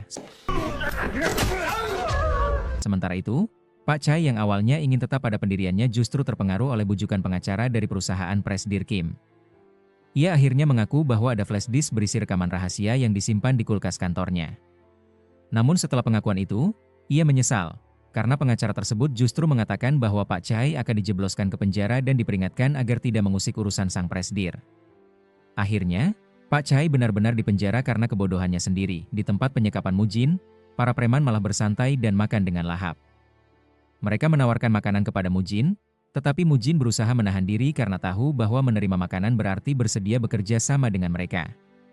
Padahal, makanan yang terjatuh di celananya sudah sangat menggoda. Preman-preman itu bahkan bernyanyi dan karaokean untuk mengganggu fokus Mujin agar menyerah. Lalu, mereka menerima telepon dari atasan yang memerintahkan agar mereka segera mencari flash disk di kantor Pak Chai. Mujin heran bagaimana mereka bisa tahu tentang flash disk tersebut. Hal ini juga membuat para hantu yang mengikutinya khawatir, karena jika flash disk itu ditemukan lebih dulu, maka akan sulit untuk menjatuhkan Presdir Kim. Setelah preman-preman itu pergi, Mujin berusaha melepaskan diri dan berharap Hiju dan Yeonwoo bisa sampai ke kantor Pak Chai lebih dulu dari mereka. Dan benar saja, Hiju dan Yeonwoo akhirnya sampai di sana, masuk ke dalam kantor, dan mulai mencari kulkas yang disebutkan oleh Pak Chai. Setelah menemukannya, mereka pun memeriksa bagian dalam kulkas tersebut. Namun sayangnya, tidak ada flash disk ataupun disk lepas di dalamnya. Mereka pun memeriksa semua kotak yang ada satu persatu, hingga akhirnya Yeonwoo menemukan sebuah kotak merah berisi flash disk yang mereka cari. Mereka berdua sangat senang karena berhasil menemukannya. Namun sayangnya, para preman dari perusahaan Pak Kim keburu datang dan langsung memergoki mereka. Yeonwoo sempat turun lebih dulu, sementara Hiju masih berada di dalam dan berusaha kabur. Setelah beberapa saat, Hiju akhirnya berhasil lolos, dan mereka berdua segera lari menuju mobil. Namun para preman tetap mengejar mereka karena jumlahnya cukup banyak. Sambil bergelut, akhirnya Hiju dan Yeonwoo berhasil masuk ke dalam mobil dan tancap gas. Sayangnya, tanpa mereka sadari, flash disk yang tadi ditemukan terjatuh dan malah ditemukan oleh para preman. Beberapa saat kemudian, barulah Hiju sadar bahwa flash disk tersebut tertinggal. Ia sangat menyesal karena perjuangan mereka jadi sia-sia. Setelah kembali ke kantor, Mujin sudah ada di sana. Hiju langsung menceritakan bahwa mereka kehilangan flash disk itu dan meminta maaf dengan tulus. Meskipun kecewa, Mujin mengatakan bahwa yang penting mereka selamat. Tapi Hiju tetap merasa bersalah dan frustrasi. Karena sudah terlalu lelah, Mujin pun mengatakan bahwa mereka sebaiknya melanjutkannya besok saja. Keesokan harinya, Mujin masih ditemani oleh arwah-arwah yang selalu mengikutinya. Tapi hari itu, Mujin benar-benar malas bergerak. Ia tidak tahu harus berbuat apa lagi. Flash disk sudah hilang, Pak Chai sudah ditangkap, dan semua terasa buntu. Ia hanya tidur, bangun sebentar, lalu tidur lagi. Arwah-arwah pun kebingungan melihat kondisi Mujin. Salah satu arwah menyarankan Mujin untuk berdamai dan berbuat baik pada istrinya selagi masih ada waktu. Tak lama kemudian, Mujin melihat berita bahwa Pak Chai ditemukan meninggal dunia. Diduga, ia bunuh diri atau mungkin dihabisi oleh pihak perusahaan Pak Kim. Kematian Pak Chai yang menjadi saksi kunci membuat Mujin semakin terpuruk. Mujin hanya mengurung diri seharian hingga malam tiba. Ia bahkan tidak mengangkat telepon dari Yeonwoo. Arwah-arwah lalu memberitahu bahwa hari itu adalah pemakaman Pak Chai. Akhirnya, Mujin bangkit dan pergi ke pemakaman, memberi penghormatan kepada keluarga Pak Chai. Salah satu arwah lalu mengatakan bahwa ia melihat para preman sedang membicarakan rencana Presdir Kim yang akan melakukan pertemuan dengan Dewan MUN. Mujin pun mencari tahu siapa sebenarnya Dewan MUN ini. Dari internet, ia menemukan bahwa keluarga MUN sangat bermasalah, bahkan pernah mendukung penjajahan Jepang demi kekuasaan dan uang. Kemungkinan besar, Presdir Kim ingin bekerja sama dengan Dewan MUN agar mendapat perlindungan dan posisi yang sulit disentuh hukum. Mujin lalu mulai menyusun rencana bersama para arwah. Hiju dan Yeonwoo sempat datang, tapi Mujin tidak membocorkan rencananya dan justru menyuruh mereka pulang. Ia tidak ingin mereka terlibat lebih jauh karena lawan mereka sangat berbahaya. Kali ini, Mujin memilih berjuang sendirian bersama para arwah. 내가 바보다. 우리한테 연락. 형님 실망입니다. Sementara itu, Presdir Kim akhirnya bertemu dengan Dewan MUN dan sejumlah pejabat. Mereka mulai bernegosiasi karena Dewan MUN sangat tertarik dengan kekayaan Presdir Kim yang bisa memperkuat kekuasaannya. Dewan MUN pun setuju untuk bekerja sama. Di tempat lain, Mujin meminta para arwah untuk menunjukkan kemarahan mereka seperti saat mengguncang tubuh Pak Chai. Tapi arwah-arwah itu sedang tidak marah, sehingga kekuatan mereka tidak muncul. Mujin pun memancing kemarahan mereka dengan kata-kata pedas, menyindir bahwa mereka hanya dimanfaatkan dan tidak mampu bertindak. Kemarahan arwah-arwah itu akhirnya memuncak. Mereka langsung menuju ruangan tempat pertemuan Presdir Kim dan Dewan MUN berlangsung. Kemunculan Mujin membuat semua orang kaget. Mujin meminta Presdir Kim mengakui semua perbuatannya. Tapi ia tetap menyangkal. Hingga akhirnya, arwah-arwah memicu gempa di ruangan itu. Meski tekanan semakin kuat, Presdir Kim tetap menolak mengaku. Mujin bahkan mengeluarkan kekuatan api dari tangannya. Karena sudah terdesak dan didesak juga oleh Dewan MUN, akhirnya Presdir Kim mengakui bahwa dialah dalang dibalik segalanya, termasuk menjebak Pak Chai. Setelah pengakuan itu, gempa berhenti. Mujin telah merekam semuanya. Tapi kemudian, Presdir Kim dan orang-orangnya kembali mengancam, menyatakan bahwa hukum bisa dibeli. Mereka akan membungkam polisi, pengadilan, dan siapapun yang mencoba menjatuhkan mereka. Tiba-tiba, gempa kedua datang, kali ini jauh lebih dahsyat dari sebelumnya. Mujin menduga bahwa gempa itu disebabkan oleh arwah-arwah yang menemaninya, namun mereka membantah dan mengatakan bahwa itu bukan perbuatan mereka. Mujin pun kebingungan, dan tak lama kemudian, Hiju serta Yonu muncul di tempat itu. Dengan terkejut, Mujin bertanya kepada mereka apa yang sedang mereka lakukan di sana, dan tepat saat itu, gedung tersebut runtuh. Saat gedung itu runtuh, tiba-tiba Mujin mendapati dirinya kembali ke masa lalu. Saat itu, ia sedang belajar untuk persiapan ujian sarjana. Kakaknya bekerja sebagai buruh kasar demi membiayai kuliah Mujin. Ia pun menasihati Mujin untuk belajar dengan sungguh-sungguh dan menghargai pengorbanan keluarga. Kakaknya juga meminta Mujin, yang kini berprofesi sebagai pengacara buruh, agar terus memperjuangkan hak-hak para pekerja. Setelah itu, Mujin tersadar dan kembali ke masa kini. Ia mendapati dirinya berada di tengah runtuhan gedung, dan tak lama kemudian, Hiju serta Yonu datang menghampirinya. Mujin masih tak percaya bagaimana mereka bisa sampai ke lokasi tersebut. Sementara itu, kondisi gedung semakin parah, dan beberapa pejabat terlihat mencoba menyelamatkan diri menggunakan lift. Namun, lift tersebut jatuh dan menewaskan mereka. Presdir Kim dan dua anggotanya masih berada di sana bersama Ibu Dewan MUN, yang kakinya tertimpa puing-puing. Kedua anggota Presdir Kim mencoba menolong Ibu MUN, tetapi tidak berhasil membebaskannya. Anehnya, Presdir Kim tidak menunjukkan kepedulian sama sekali. Akhirnya, Mujin, Hiju, dan Yonu yang mengambil alih. Dengan peralatan seadanya, mereka berusaha sekuat tenaga menolong Ibu MUN. Setelah beberapa kali percobaan, mereka berhasil membebaskan kakinya yang untungnya hanya mengalami luka lecet, bukan patah tulang. Mujin lalu menegaskan kepada Presdir Kim bahwa pembangunan gedung tersebut tidak sesuai dengan standar. Banyak elemen yang dihemat dan diabaikan demi keuntungan. Namun, Presdir Kim tetap tidak mau mengakui kesalahan apapun. Salah satu anggota Kim menyarankan agar mereka naik ke atap, karena di sana ada landasan helikopter. Ia berencana menghubungi operator helikopter untuk meminta pertolongan.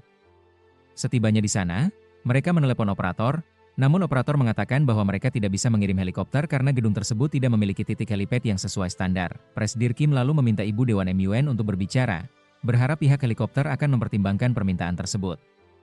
Namun, hasilnya tetap sama. Permintaan ditolak karena area helipad tidak memenuhi standar keselamatan.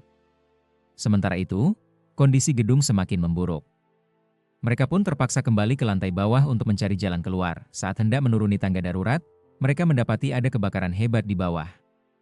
Akhirnya, mereka kembali naik dan memasuki salah satu ruangan. Di sana, dua orang pekerja muncul dan mengungkapkan bahwa alarm kebakaran serta sistem peringatan bahaya sengaja dimatikan atas perintah Presdir Kim, sehingga tidak ada pintu darurat yang bisa digunakan. Satu-satunya pilihan yang tersisa adalah melompat dari gedung. Namun itu jelas tidak mungkin karena mereka berada di lantai atas. Asap pun mulai memasuki ruangan, dan mereka mencoba menutup celah-celah agar asap tidak masuk. Tapi kondisi gedung terus memburuk, retakan semakin besar, dan bangunan mulai miring ke kanan dan ke kiri. Dalam situasi genting itu, Presdir Kim justru bertindak keji. Ia mendorong salah satu pekerjanya ke dalam lubang untuk menyelamatkan diri, padahal ia sebenarnya masih bisa menolongnya. Pekerja itu pun tewas seketika. Mereka terlihat sangat marah melihat tindakan Presdir Kim tersebut. Namun, Pak Kim tetap tidak merasa bersalah.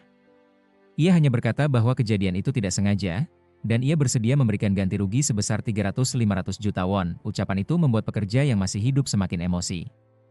Ia bahkan berniat membunuh Presdir Kim saat itu juga, tetapi Mujin mencegahnya. Ia berkata bahwa menghilangkan nyawa Kim tidak akan menyelesaikan masalah. Saat Presdir Kim hampir jatuh ke dalam lubang, Mujin justru menyelamatkannya. Namun, Mujin sudah punya rencana. Ia menenangkan Hiju dan Yonu sambil berkata bahwa ia memiliki rencana lain. Bukannya takut, Mujin justru menikmati momen itu dan dengan sengaja menjatuhkan dirinya ke dalam lubang. Ketika mereka terbangun, Mujin dan Presdir Kim ternyata sudah berada di sebuah ruangan misterius. Ruangan yang selalu muncul bagi Mujin saat ia berada di ambang bahaya antara hidup dan mati. Karena Presdir Kim masih belum juga sadar akan dosanya. Malaikat pun memutuskan untuk memberinya pelajaran.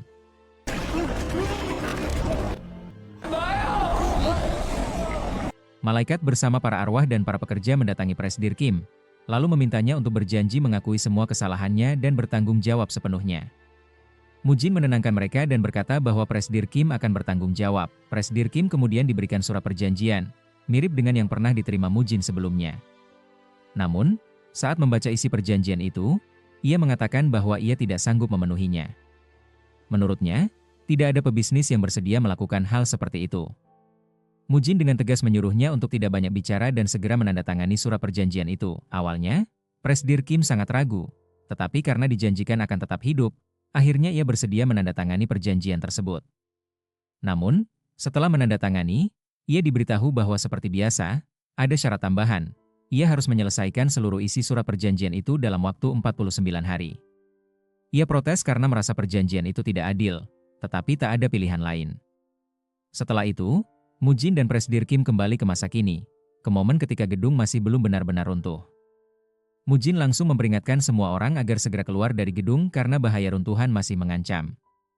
Presdir Kim pun ikut memerintahkan agar seluruh penghuni dan pekerja dievakuasi. Ingatan Hiju, Yeonwoo, dan semua orang yang terlibat dihapus, kecuali milik Mujin dan Presdir Kim. Untungnya, semua orang berhasil keluar dengan selamat. Setelah peristiwa tersebut, Presdir Kim langsung meminta bawahannya untuk inspeksi semua bangunan mereka dan memberikan kompensasi kepada karyawan yang mendapat musibah. Meski begitu, salah satu anggota Presdir Kim merasa tak masuk akal jika perusahaan harus memberikan kompensasi besar kepada seluruh pekerja dan keluarganya. Awalnya, Presdir Kim mulai terpengaruh dan menganggap perjanjian itu tidak serius. Namun setelah ditunjukkan bukti-bukti, ia sadar dan kembali menghubungi Mujin untuk memberitahu bahwa ia bersedia memenuhi seluruh isi perjanjian yang telah ia tanda tangani. Para arwah mengatakan bahwa mereka sudah puas dan kini menyerahkan semuanya kepada Mujin. Keesokan harinya, Menteri MUN mengundang para menteri yang terkait di bidang ketenagakerjaan untuk merevisi Undang-Undang Ketenagakerjaan agar lebih adil dan melindungi hak semua buruh tanpa diskriminasi. Presdir Kim juga akhirnya muncul di hadapan media. Ia mengakui semua kesalahannya dan berjanji akan bertanggung jawab penuh. Mujin pun semakin dikenal sebagai sosok yang memperjuangkan keadilan. Sebagai bentuk penyesalan, Presdir Kim bahkan memberikan donasi besar sebagai bukti bahwa ia benar-benar berubah. Para arwah kemudian mengucapkan terima kasih kepada Mujin, Hiju, dan Yeonwoo atas semua bantuan yang telah mereka berikan. Kini waktunya bagi mereka untuk berpamitan. Mujin menyampaikan kepada Hiju dan Yeonwoo bahwa para arwah juga ingin mengucapkan terima kasih kepada mereka berdua. Sebelum benar-benar pergi, para arwah memiliki satu permintaan terakhir. Mereka meminta Mujin untuk mengantarkan mereka berpamitan dengan keluarga masing-masing. Mujin setuju, ia pun mulai mengantarkan satu persatu. Salah satu arwah, seorang ayah, dibawa pulang ke rumahnya. Di sana, ia melihat anak dan istrinya. Ia sangat merindukan mereka, tapi ia tahu bahwa waktunya sudah habis. Sang anak sebenarnya bisa melihatnya, tapi istrinya tidak menyadari kehadirannya. Setelah mengucapkan salam perpisahan dalam diam, ia pun perlahan terbang ke langit. Arwah lain juga melihat istrinya yang sudah tua. Istrinya mengatakan bahwa ia sudah ikhlas melepas kepergian suaminya. Anak-anak mereka kini sudah dewasa dan bekerja. Sang arwah pun merasa lega dan berkata bahwa suatu hari nanti mereka pasti akan bertemu lagi. Ia pun terbang ke langit dan kembali mengucapkan terima kasih kepada Mujin, Hiju, dan Yeonwoo. Tiba-tiba telepon Mujin berdering. Ternyata yang menelepon adalah istrinya, Miju. Saat diangkat, Miju bertanya kenapa Mujin belum juga berkumpul di rumah orang tuanya, padahal mereka semua sudah menunggunya. Mujin pun terdiam dan segera pergi. Kakaknya pun datang dan bertanya mengapa Mujin bisa-bisanya melupakan hari penting itu. Mereka pun kembali ke rumah keluarga mereka, tapi hanya Mujin yang masuk ke dalam. Kemana sang kakak? Ternyata, Mujin sangat bahagia karena akhirnya bisa bertemu kembali dengan istrinya setelah sekian lama. Namun di balik kebahagiaan itu, ada kenyataan pahit. Kakaknya Mujin sebenarnya sudah meninggal. Ia adalah seorang buruh kasar yang kehilangan nyawanya 10 tahun lalu akibat tekanan kerja dari atasannya. Saat itu, Mujin masih kuliah dan belum bisa membantu atau melindungi sang kakak. Dalam momen itu, Kakaknya meminta Mujin untuk menyampaikan kepada orang tua mereka bahwa ia baik-baik saja, agar mereka tak terus-terusan khawatir. Meskipun sudah 10 tahun berlalu, Mujin tetap diliputi kesedihan yang dalam, dan kali ini, ia tak bisa lagi menahannya. Kakaknya mengatakan bahwa jika Mujin memang ingin menangis, maka menangislah saja. Sementara itu, Miju mengenang masa lalu, bagaimana mereka dulu hampir membatalkan pernikahan mereka. Yang membuat mereka tetap menikah adalah kakak Mujin, yang datang menemui Miju, memohon, dan bahkan meminta maaf atas nama Mujin. Sejak saat itu, Miju sangat menghormati kakak iparnya karena sikapnya yang begitu tulus dan penuh perhatian. Miju pun akhirnya memahami alasan mengapa Mujin begitu ingin menjadi pengacara yang memperjuangkan hak-hak buruh. Mujin sebenarnya ingin mengajak Miju tinggal bersamanya lagi, tapi karena gengsinya tinggi, ia hanya diam. Miju pun pulang naik taksi. Kakaknya Mujin kemudian menasihatinya, agar jangan terlalu gengsi untuk mengungkapkan perasaan. Jangan sampai menyesal seperti dirinya, yang kini sudah tak bisa menyampaikan apapun lagi karena bukan manusia lagi. Ia pun berpamitan kepada Mujin untuk terakhir kalinya dan mengungkapkan bahwa ia sangat menyayanginya.